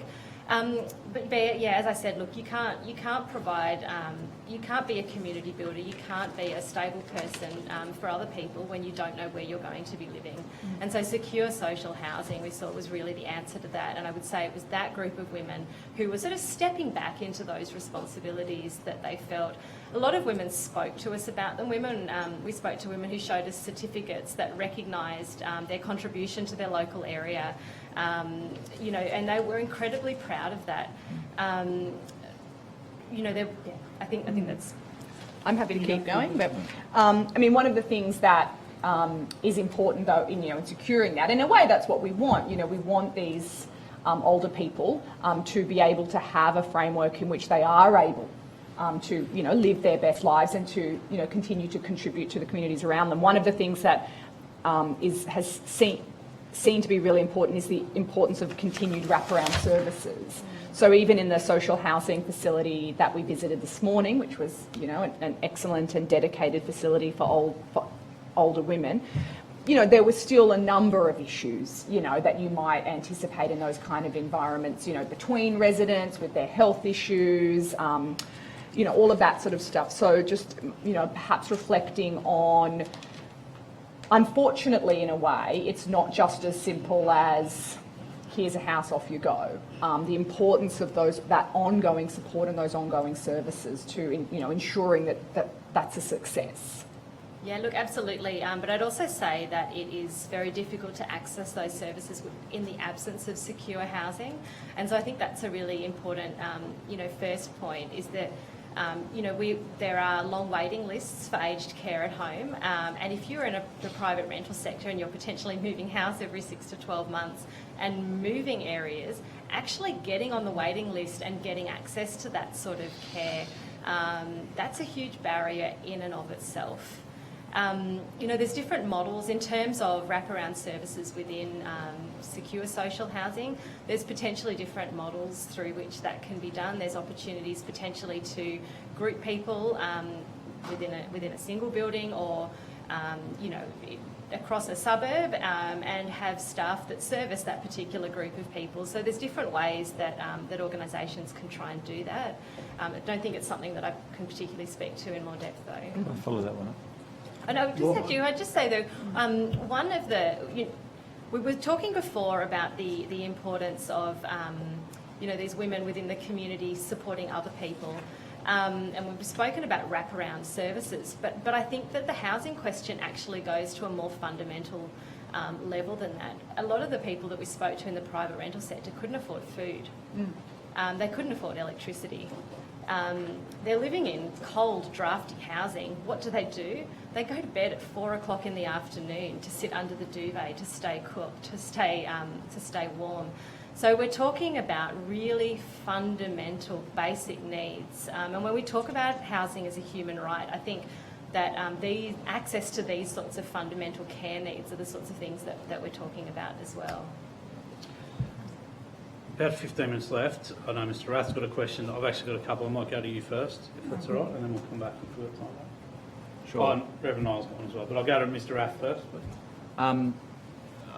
From your submission and from what you've said so far, it focuses mainly on the unaffordability and inaccessibility of housing. I was wondering if you've looked at all into potentially some of the other social factors behind homelessness, like domestic violence or addiction or mental health issues, things like that, as potential other drivers outside of just the economic or housing affordability issue. Yeah, thank you. I think that's a really important question. Certainly there is a cohort of older women who have experienced family violence, and that is why they are leaving the housing that they're in at the moment. But it's a fundamental mistake to think that that's why they're homeless. The reason why they're homeless is because there's not affordable, secure, alternative housing that they can move into. Yeah. So that, I think that's what we need to keep going back to that. So that's a driver that leads to you leaving where you are, but the reason you are not currently in a house is because there's nowhere for you to go, because the private rental sector is too expensive. and because social housing is not available. And you know, I pointed in my submission to some research that was taken by Peterson and Parcell, and they drew on data from the Assistance with Care and Housing for the Aged, so the ACHA data, and they concluded that there were 3 key housing risks that were driving the risk of homelessness for older Australians for the first time in later life. So this is people who are not long-term homeless, but people who are at risk of homelessness for the first time in later life. The first of these was being served a notice to vacate a rental property. So when you don't want to leave, you would like to stay there, but your landlord says, no, you need to go. And in New South Wales at the moment, landlords have the right to no cause eviction, which means that they can simply tell someone, oh, look, it's time to go. And that's really concerning. In the research that we did, women identified the risk of this as a reason why they might not request property repairs, why they might not want to contest an unfair rent rise, because this is a backdoor way that people can be evicted. The second driver of first-time homelessness was the unaffordability of housing, including as a consequence of rent increases. And the third one was inaccessible housing design, and they identified that around 21% of people who are at risk of homelessness for the first time in later life reported housing accessibility issues that contributed to the homelessness risk. So while there's certainly a range of factors that can lead people into a situation where their housing's at risk, it's the lack of housing that ends with someone being homeless. Yeah. Thank you. No, fair enough. And it's a good question. Yeah, and I suppose the only other issue would be the link between potentially older Australians maybe finding it difficult to gain employment because of potential, you know, ageism in the workforce as well. Absolutely. I don't know if that's something you've looked at in terms of, you know, that potentially leading to the ageism leading to unemployment, then leading to, you know, potential housing issues as well. Absolutely, absolutely. Yeah. So this is one of the reasons why we need to reduce the priority age for social housing. From around the mid-50s, it can start earlier than that, but from around the mid-50s, people do start to experience such high levels of discrimination in access to employment. And of course, there's also gender-based discrimination. We heard from women who had applied for jobs that they had the experience for, perhaps too much experience for, that they were well trained for, and they were passed over for the younger model. This is, you know, a number of the women that we interviewed for this research had done extra training to try and kind of tick off a couple of those extra things that employers might be looking for. They were struggling to get secure employment, to get you know, higher paying jobs, all of the sorts of things that we hear about. So yeah, absolutely this is a barrier. But again, I would just go back to the housing system itself, because if we look at a graph of incomes and housing costs in Australia, we can see that the cost of housing has risen at a much greater rate than the cost of than incomes have done. And so even if these people were able to get into you know, more secure employment, if it's lower paid work, they're still not going to be able to afford to access the private housing market. So it makes it very challenging. Thank you. I do have a couple of questions, but I'm aware, Reverend Noel, you had another one. I'll go to you first and then come back to me. You go. Right. Just a general question to Dr. Power. Are there affordable housing programs out there that offer a mix of government and private funding? So do you mean like an apartment building, for instance, where there is privately owned apartments, like where, you know, where a homeowner might own it and where a social housing provider might own some as well? No, I've got it up now. Yeah, so look, I can't speak to specific examples of that. Submission. One thing when we spoke to social housing providers, one of the things that concerns them about that sort of model is the way that, so you'd essentially have to set an apartment building like that up under strata. And what that does is produces a risk for either the social housing provider, who's potentially going to be pushed to make changes that the group of private owners are requiring, or vice versa. There can be risks for the private owners in that dwelling. So I understand, been told by social housing providers that this is something that concerns them about that sort of model. Yeah, but beyond that, I probably can't comment. Dr. Perry, in your research, did you do much looking separately at regional areas, and are there any differences that we should be aware of? Is it a greater problem, lesser problem? Are there different circumstances people face in regional and particularly far western areas?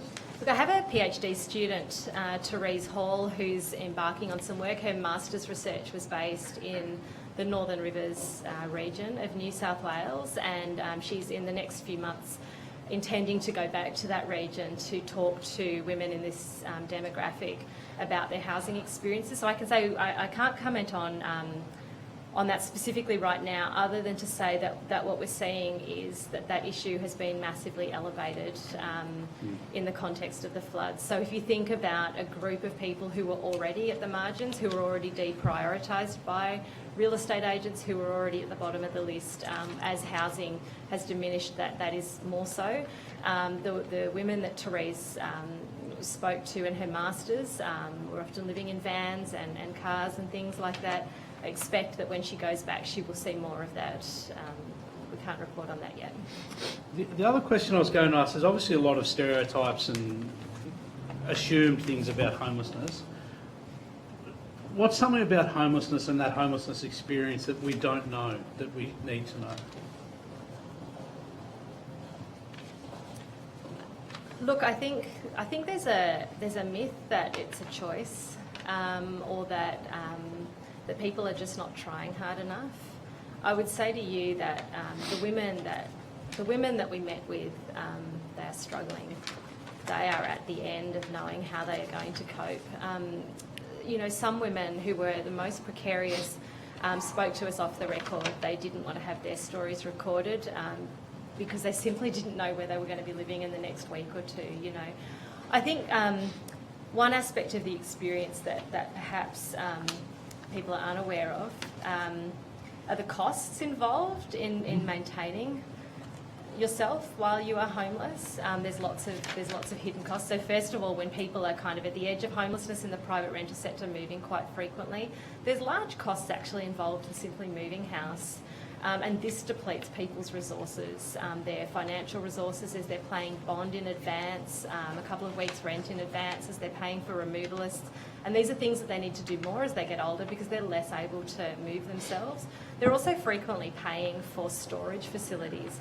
If you think about your own home, often people have got, you know, a chest of drawers that belong to the grandparents, or they're keeping photographs of their children, or, you know, school reports, drawings that their children did at school, things that are really important to who a person is, their sense of self, and to themselves as part of a family. And when you are moving house constantly, when you are moving into ever smaller dwellings, when you are living in your car, you've got nowhere to keep this stuff. And so there's actually a huge amount of costs and infrastructures that people are having to weave together just to keep themselves alive and to keep a sense of self while they're doing this as well.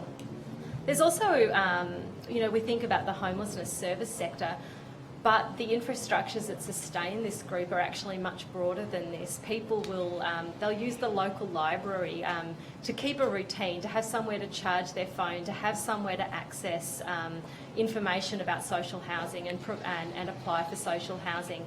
They might go to the local swimming pool, where, you know, at some local swimming pools you can pay a meagre cost, like, you know, maybe $1 or $2 to access the shower facilities so that you can stay clean. There's a range of infrastructures that people are actually weaving together to make life possible when they're living like this. And I think that's perhaps something that we don't understand fully about the work and the labour that's required to survive. Thank you so very much. Unless someone's got a very short question, we might... Yeah. No, because there's no time left, yeah. We might leave it at that. Thank you so very much for your time. Again, members do have the opportunity to ask further questions. If that's the case, someone will be in touch. But thank you for your time, thank you for the work you're doing, and all the best So as you thank keep so going much. forward. Thank Just you. drop your glasses on the ground. Thank you very much. Thanks, We will Rob. now take a short break and return at 3:15. Welcome back to the final session of today's hearing. I'd like to now welcome our next witnesses, who, again, we cannot stress our appreciation for you ladies coming out for us today. Particularly Connie for this morning and showing us around there today. Could each witness please, starting from my left, just state your name and swear either the oath or the affirmation? Yes, certainly. My name is Marie Catherine Stillers. I swear that the evidence now about to be given by me shall be the truth, the whole truth, and nothing but the truth. So help me God. Thank you. Connie, would you like to? My name is Connie Herrera, and I'm going to also swear that the evidence now about to be given by me shall be the truth, the whole truth, and nothing but the truth. So help me God. Thank you very much. Now, you both have the opportunity to make an opening statement, which I'm happy to start with you, Ms. Sillard. Certainly. Thank you all for allowing me to speak today on my 69th birthday. I think now is the time to ask for 3 gifts. Purpose-built senior housing, where they can live out their lives in safety and security.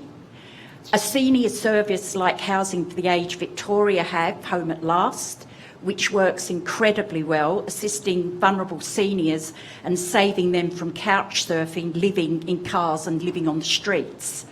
And changing the age for priority housing for seniors from 80 plus to 55. I know this is a big ask, but it is achievable when everyone is on the same page. My time spent with Housing for the Aged in Victoria, Ageing on the Edge, and the National Alliance of Seniors for Housing is where I am today. I would like to be the voice to bring about the changes in this area. Thank you. Thank you very much. Ms. Farah? Good afternoon, everyone. So my name is Connie Herrera. I had been living here in Australia for the last 30-odd years of my life, and never in my wild imagination that I will be sitting here in front of you to testify the life that once at one time I have that situation of a homeless situation, and my experience may be able to help others, or may be able to also give some ideas through my experience. So perhaps this afternoon, for my my story or my share of my experiences, how life has changed me then and now, and so I am so grateful once again that I was given this opportunity to share with you my ideas. So perhaps any questions that may arise that I can give more idea of explanation.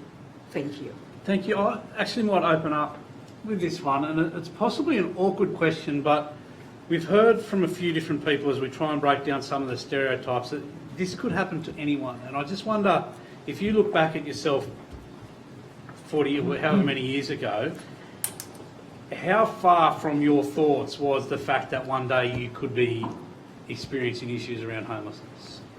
Look, I didn't think that I would be like that. I was raising children. I had no superannuation or anything. That's what women of my generation did. We stayed at home and raised our families. I was a caregiver. And when it did all go wrong, I was out there with no help at all. I didn't know where to go. And I got rescued by friends. But I never thought that I would have to, 19 years down the track, here I am sitting here in a safe, secure place. But it's been a long, hard journey. And I would like other women who are coming along, going into these situations, to be a lot safer than I was. Ms. Ferrara? How far out? Never as I mentioned, I never thought, as a Christian background and separation or homelessness, and it was not a thought in my family. So I don't have that thought of I become one myself. And so it is the situation that sometimes you never thought of what is going to happen, and you know, it happens to me. So perhaps I am here this afternoon to give or to share.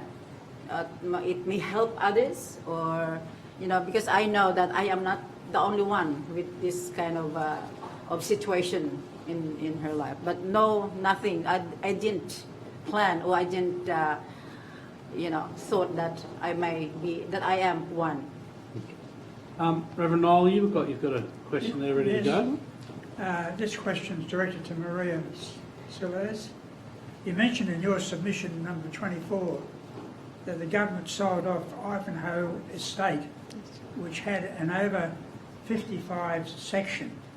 What was the reason the government gave to you for the sell-off? They didn't give an explanation. They just told us that we were to move. They were selling it off. It was used by date, and it's 28 years old. The area that I lived in, we were highly functioning. We had everything going. There was a community centre, we had Oz Harvest, we fed our older residents every Saturday. Everything was working well. There was hardly any social problems there. It was a beautiful community, and I miss it dearly. And a follow-up question. In your submission, you mentioned you were moved to community housing, link housing. You initially had problems with that first place, and which they found for you, but they eventually found you a better unit. How could link housing services be streamlined or improved? Well, Link Housing actually rescued me from Ivanhoe. I had to leave there because the government people there were harassing and bullying me, and Link Housing stepped in to help me.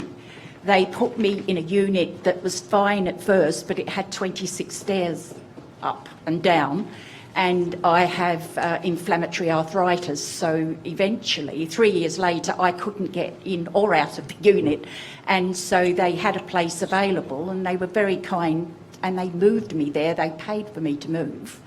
I think Link need more places. They need more power to help people, and they've been very, very good with people, and they made my life so much better because I live in a palace as far as I'm concerned, and I want every senior person to have access to that kind of peace and safety that I've been given.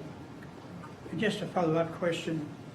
Some of the reasons that have been attributed to cause homelessness are low levels of superannuation on retirement, an unaffordable housing market, being paid unemployment rates and pension rates which were below the poverty line. Do you agree that one or more of those are serious and have affected people's experiences, and perhaps even your own experience? Well, yes, because when I first went into a new place back 19 years ago, I had to pay private rent, and that meant that I either had food or medication. The food won out and I became sicker and sicker. It was a very difficult situation. I had no superannuation. I had, minimal education. There was I was so sick that I couldn't work. So I had to go on widow's allowance and hope for the best. So, a lot of women in my generation are in this state, and they need to be helped. They really do. Thank you. Ms. Jackson? Thank you, Mr. Chairman. Thank you.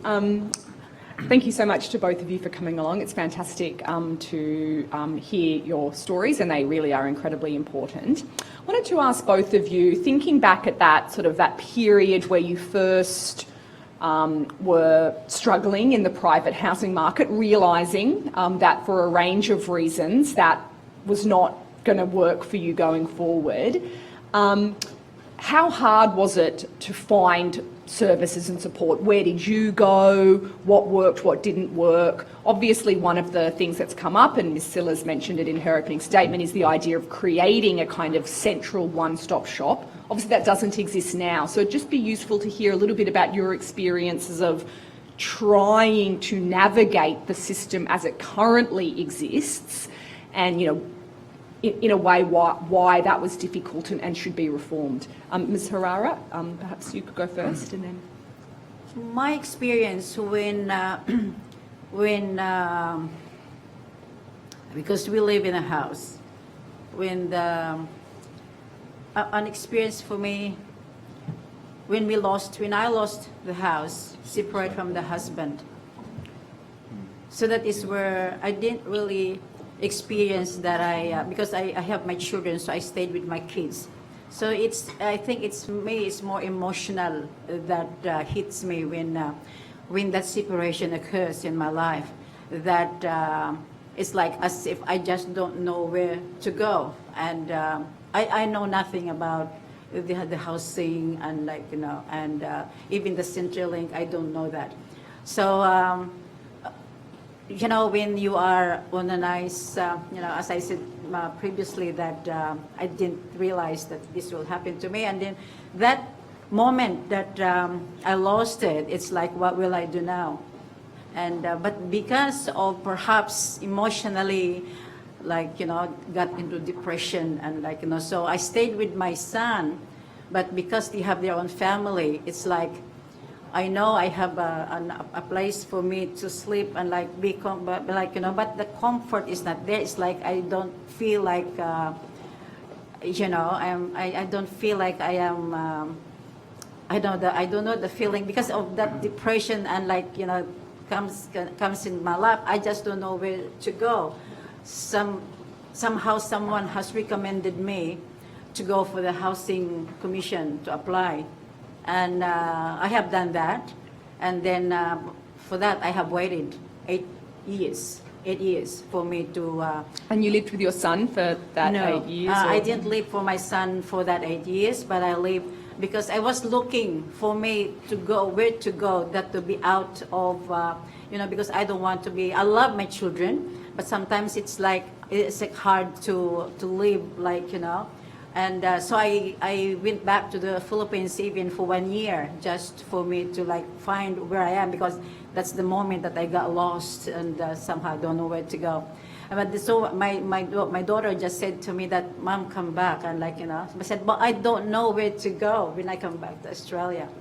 But perhaps God has the purpose for me to come back to Australia, and that is where I found a church who adopted me for that 8 years that I was waiting, because I applied for the housing before I went back to the Philippines. So when I came back to Australia, that is where I found a church, like a Christian church, a missionary church. And so I said, okay, if I'm going to do volunteer, because I don't have income, I don't have money, I don't have I went to Centrelink they helped me. But so I stayed in the church, and so that is where I volunteer myself, and that is where I gain back my sanity, if that's the right term. But still, the safety or the comfort, I'm still longing for that. So perhaps because I'm busy doing that volunteer work, the housing, as if if it is there, it's there, that kind of thing, if they call me. But it took them 8 years, it took 8 years for them to call me if I still need a home. So yes, I do still need a home. And that is where the first call for me is for the Department of Housing, but because of there's a step, so I didn't go for that because I have my problem at the back. And the second call is from the Housing Commission, the Women for Housing. And so I said to myself, I feel, the feeling of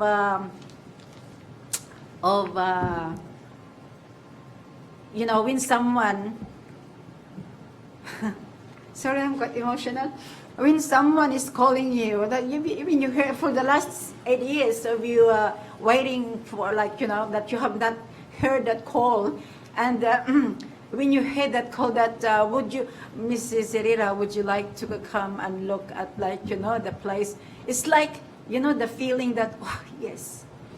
And I do believe that there's a lot of women out there, like, you know, longing for that feeling of security. And I think that is what happened to me. So I was offered a story house, a studio room. But for me, at first, I said, oh, that's only little. But I said, well, for me, I have to look at it. And that feels comfort for me when the Women for Housing has given me that opportunity.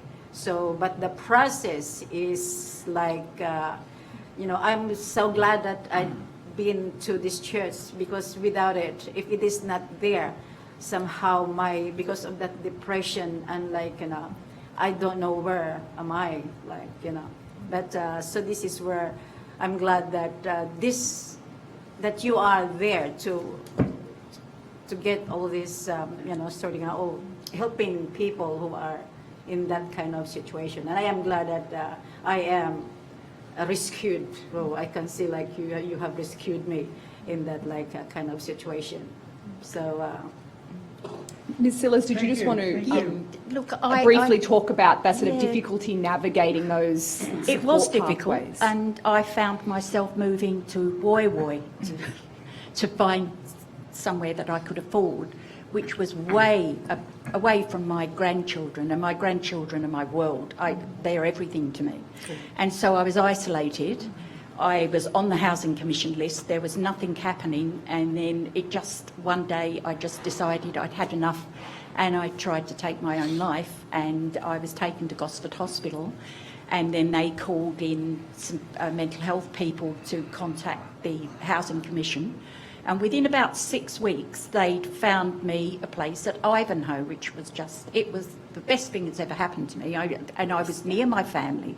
They could come visit, I could visit them, because I've still got a very good relationship with all of my family, but I was isolated and I didn't feel that there was anything else I could do. So when I got to Ivanhoe, they said, do you want to take over the community? Do you want to do stuff? And I said, well, yes. Once again, I had a home, so I was able to open it up. I had the community centre, everything was given to us, and off we went. And it was like, I've never felt so happy in all my life to be in a place where I could do things and be part of a community.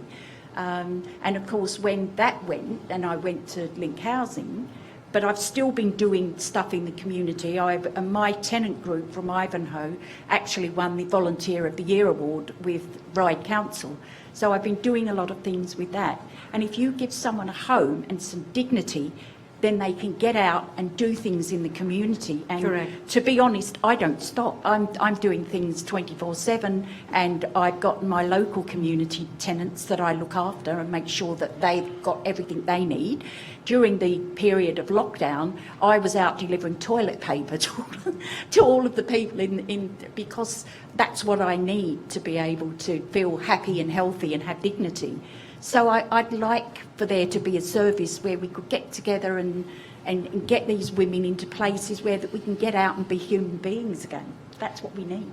Can I ask, how long were you in Woy Woy and sort of waiting up there on the list? What length of period? I think I was up there for about 4 years. Yeah. And it's kind of God's waiting room, and I felt like I don't ever feel that I'm old, even though I'm 69 today, I don't feel old. And so it dragged me down. I just felt like I was waiting to die, and I couldn't move, and I couldn't get to my kids, and I couldn't get to my grandchildren. And because of my ill health, it was difficult to travel around. And so it's when Ivanhoe popped up, it was a second chance for me to get out there and do what I like to do. And it was the best thing that's ever happened to me. Honestly, it rescued me because my mental health was not good. I'm happy to keep going, but other people might have Sorry, can I just touch a little bit more on that community? And you mentioned it then, you mentioned it in submission. Ms. Ferrara, you mentioned it as far as your connection with the church. But how important, I guess, after you've been through some difficult times, how important does that become to you and the other women that you've It's associated 100%. 100%.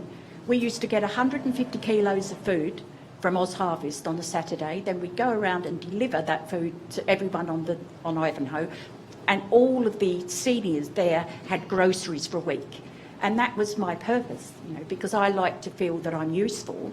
I don't have much education or anything, but I like community. I was raised to be part of a community, and being part of that just made my life.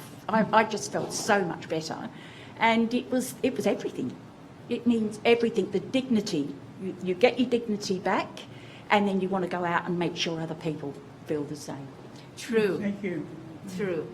Because for me, my experience in the church, I think I was given that 8 years of working in the missionary church, and so that helps me to it's not only to raise myself back, but for me to give a meaning in my life, because in the church as a missionary, what we do is we help other people as well. We do counseling and Bible study, spiritual life of people, so we are balancing the life of people, because there's also a lot of women like me, so I can understand where they're at, and we do counseling, and also as a missionary we go out and get donations, food donations, and we also give it to others who don't have, because as a mission church, so there's a lot of family who don't have, so that is what we do, we give it to them. So I am, as a part of that program, as a part of that community, I feel like I belong to a place. So I feel that I gain my life back, and so until I have my home. But so this is where I continue in doing that, and that is still what I'm doing as now as an elder of the church, as program that we prepare for those also, because we help those also needs to be helped, especially mental or physical abuse, and domestic abuse, family abuse, and that is our church is also helping out. Thank you. Mr. Mallard. Thank you. Thank you, Mr. Chair, and thank you, ladies, for coming along, giving evidence about your lived experience today, and Ms. Herrera for your hospitality this morning at Warwick Farm. You're always welcome to come to my home. I can see you're a model tenant. And that's where I'm going with this conversation. Would you like to just unpackage for us, talk about the positive aspects, and maybe the negative if there are, about living in the purposed women's only accommodation that you're living in, and how you feel about that? Because I think we may head towards looking at suggesting to the government that it looks at more of those type of facilities for your age group of women. So talk us through what it's like to live there and why you like it. Living in a place where women only, for me, the first time I heard when the housing for women is, I feel it's the safety that I feel as an older woman. So for that category, I thought to myself that because there's a lot of what's happening, that is the safety of older women. So in that situation, I feel that the safety is there, and for me, I'm happy that I am in that place, that I feel safe, so I can go home even late at night, because it's only a compound for women, so I'm okay with that. And I think we in that situation, what I can say is, if we can have more of that, place for women only, it would be good for all these older women that needs a home or needs a place for safety, Sure. for a place for peacefulness as well. Are there anything you'd suggest to improve the facility? You've been here like I've been there 3 months. for 3 months only. Yeah, so to improve. You meant for the facility? yeah, I felt it needed a communal room or something where people would gather. I think for me, as I mentioned, that is in the church. What I do, that I'm always out there to get the organization or to help, in that area. I mean, for me, just to look at, to visualize in that area, activities for older women, and for them to be busy, the mindset to be busy, instead of like feeling inside the house, inside the home, and feeling sorry for because they don't have any activities to go through. At least if we have that area or that community area that they can be together once a week, together to improve the facility, they can have some morning tea and so I don't know if that. I liked today when Irene, who is in a wheelchair. Yeah. You met her first time, and you said First to her, time, correct. You said to her, "I'll come and visit you later." Yeah, I'll come and she visit said that you. would be nice. I thought that was really touching. Yeah. Aside there. Because I'm quite hesitant, I'm quite hesitant of just go and knock at the door. But that morning that you were there, it opens it up. Yes. So then I can start and say, okay, I can come and visit you. At least now they knew that Connie can knock at the door and visit them. You're going to be a wonderful agent of change there, I think. You would agree that loneliness, we've heard evidence from other people's lived experience, is a big issue homelessness? Mental, big issue. So a recommendation from us to suggest that providers make sure they have programs and activities would be a good one. Even just a physical fitness, they can do some dancing or once a week they can do a social, just to. I think that is very good, in that area. I will really recommend that we can have that one there. Okay. Well, thank you for that. Thank you for that. Thank you. Thank you. Appreciate it. It's nice to see you again, Mrs. Sillars. Thank you. I look forward to the day when people use the same argument about glebe being too old and needs to be knocked down as they use with Ivanhoe, but that's another debate for another time. Can I ask you both, if I can, how many times did you have to fill in different forms with the same information and relive all of your history with different people? Was that a situation that you experienced in seeking accommodation? I did. It was constant. You had to continuously get proof of your health issues. So the doctors were continuing to, and as you got more specialists, then they got involved, and it was like forms. And I never felt safe. If you were across the desk from someone that understood what the problem was, it's not so bad. But if you've got people that are not listening and not interested, and then you become more scared and frightened, and it just goes round and round in a circle. Forms and forms and forms and interviews and proving your health problems, and it just goes on. And of course, you've got to, have someone to talk to. If you've got somewhere to go with this, it's not so bad. We need someone that understands, people that know what they're talking about and can lead you in the right direction. Because I spent most of my time going to the wrong places and trying to get help from different services that just weren't interested in dealing with elder people anyway. And I got a lot of people that were very short and not very nice because they didn't want to deal with me. So that's the problem, having somewhere to go as a senior person and be listened to with some dignity. And dignity is the main word here. Thank you. Ms. Arara? I think for me, when it comes to filing up the forms, I don't have any issue in doing that. And I don't have much of that, filing up. But I think for other people, especially in that area where I am, just to recall, when there are ladies there that they need translation, one lady there that just living in front of me, that every morning he's been trying to reach out to me, complaining, but I cannot understand what she's talking about. So I said, well, do you have any family that we can get a translation? She don't have a daughter, she don't have a family.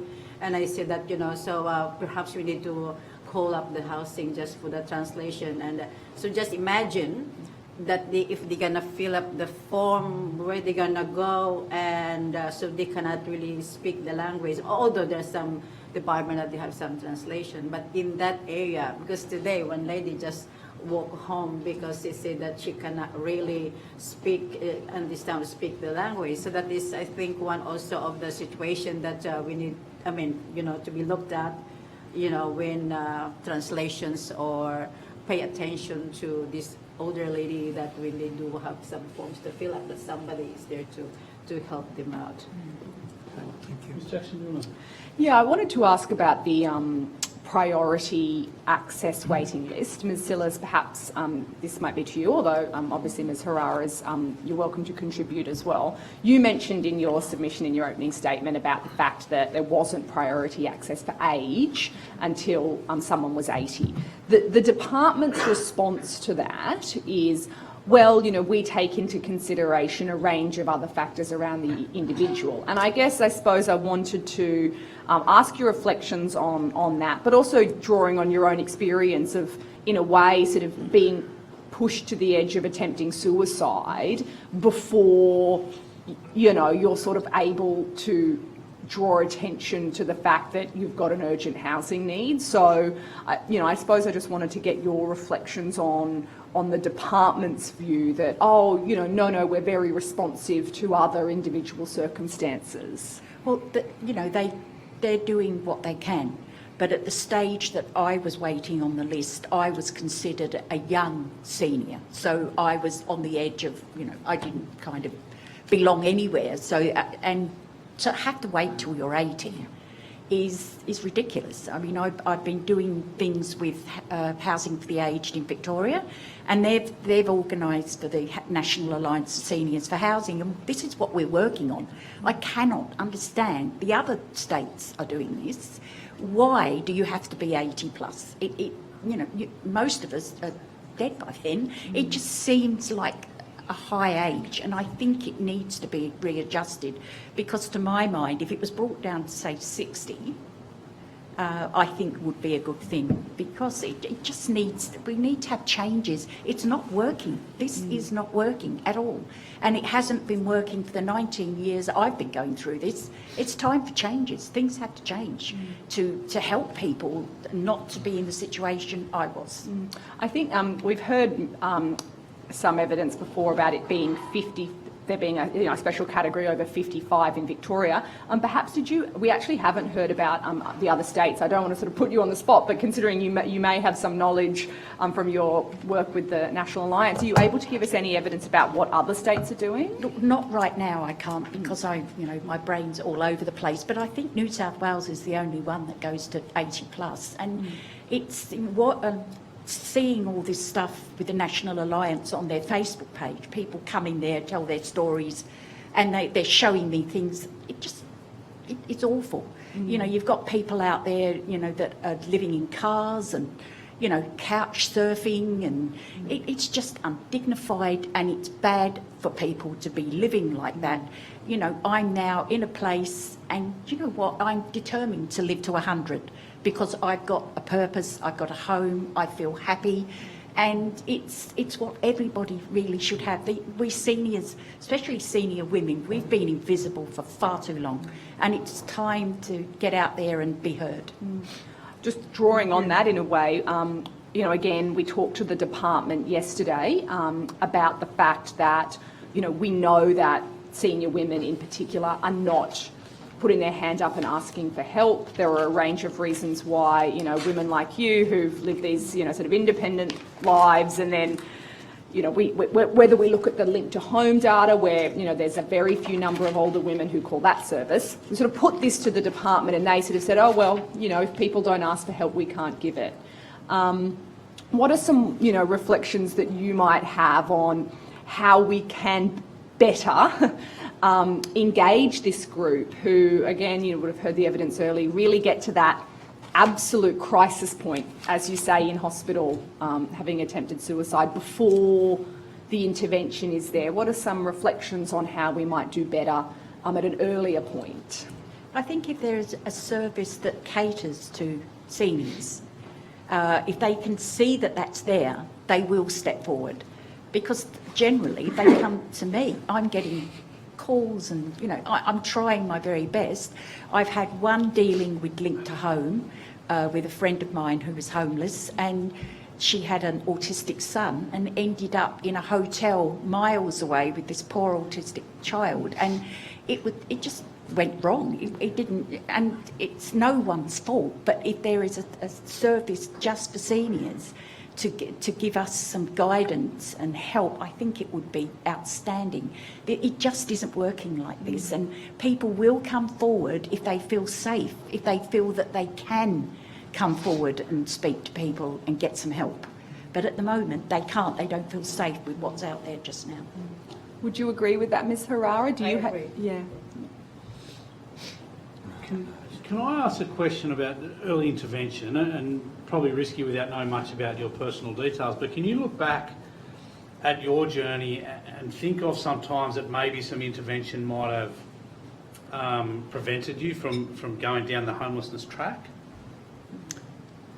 Look, I think had there been a service I could go to, when I found myself out there, my best friend actually rescued me, but I would have gone to there and said, look, I need assistance, can you help? And gone through the process that way. It's easy. Sorry, what could that service have done for you at that time?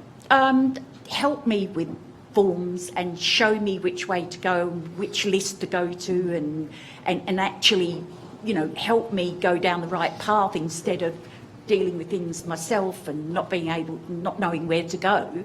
If the service is there, then it's locked in, and then they can assist you, even to tell you you're going to have to wait 4 years or 8 years or whatever. But if there's someone there that's understanding your point of view, because if you go on the housing list, very often you're off the list and you don't even know you're off the list. And so you're out there, you ring them and they say you're not on the list anymore. And so you go back to square one and off you go again. You go back through the circle. So we need somewhere that we can get some common sense and assist these seniors. Ms. Farrar? Very good. Same thing. Any other? I could ask another one on that one, because the last witness we had in here talked about the fact that the example she gave us, some people actually have a bit of a bed of super that they could, if they'd used that better, they might have found themselves in these situations. And I just wonder whether that could have applied to you. That's just one example, but I didn't have any super because I was a caregiver. In my day, you got married, you had children, the husband worked, and you stayed home and raised the children. So I didn't have any of that. And where super's concerned, I can't really talk about that because I didn't have any. So it's a moot point for me. There's not much I can tell you on that. Okay. Well. Yeah, no, that's fine. Thank you. It's just been so wonderful to hear your experiences. I don't have any more questions. Yeah, again, we thank you very much for your time this morning. There is the option for members to ask further questions. If that is the case, you'll be notified and have 21 days to provide that questions. Marie, we were aware it was your birthday today, and as such, we have a card for you. Thank you. Memento. Happy birthday. I really didn't want anyone to know I'm 69. Really. Happy birthday Thank to you. you. Thank you so much. Thank you all very much. Thank you. It's now permanently on the hand side. That's right, on the hand side. Rose will lead her in. No, I don't see. Oh, gosh. Well, I think that will wrap things up for the hearing. Again, thank you very much for your time today. We're aware this could be a very daunting and difficult experience, and we're very appreciative for your insights. I think. Thank you for hearing us. Thank you. At last. Thank you. Thank you. Thank you for hearing us. Thank you. We need to now continue our meeting, so I think thank you for the viewers at this point. All those people watching online. Yeah, and everyone. Oh Maybe yes, there and are actually, some. for just one Maybe last there thing, are as we do recognise there might be people There might be. online experiencing this. Just a reminder to anyone either here or watching online, if you are homeless or at risk of becoming homeless, there's a couple of contacts you can reach out to. Link to Home 1800 152 152, the domestic violence line on 1800 656 436, or men's line on 1300 789 978. And in addition, if any of the evidence here today has been distressing or you would like to speak to someone, please call Lifeline on 131114. Thank you. Thank you very much, everyone, for being involved. Thank you. Does that information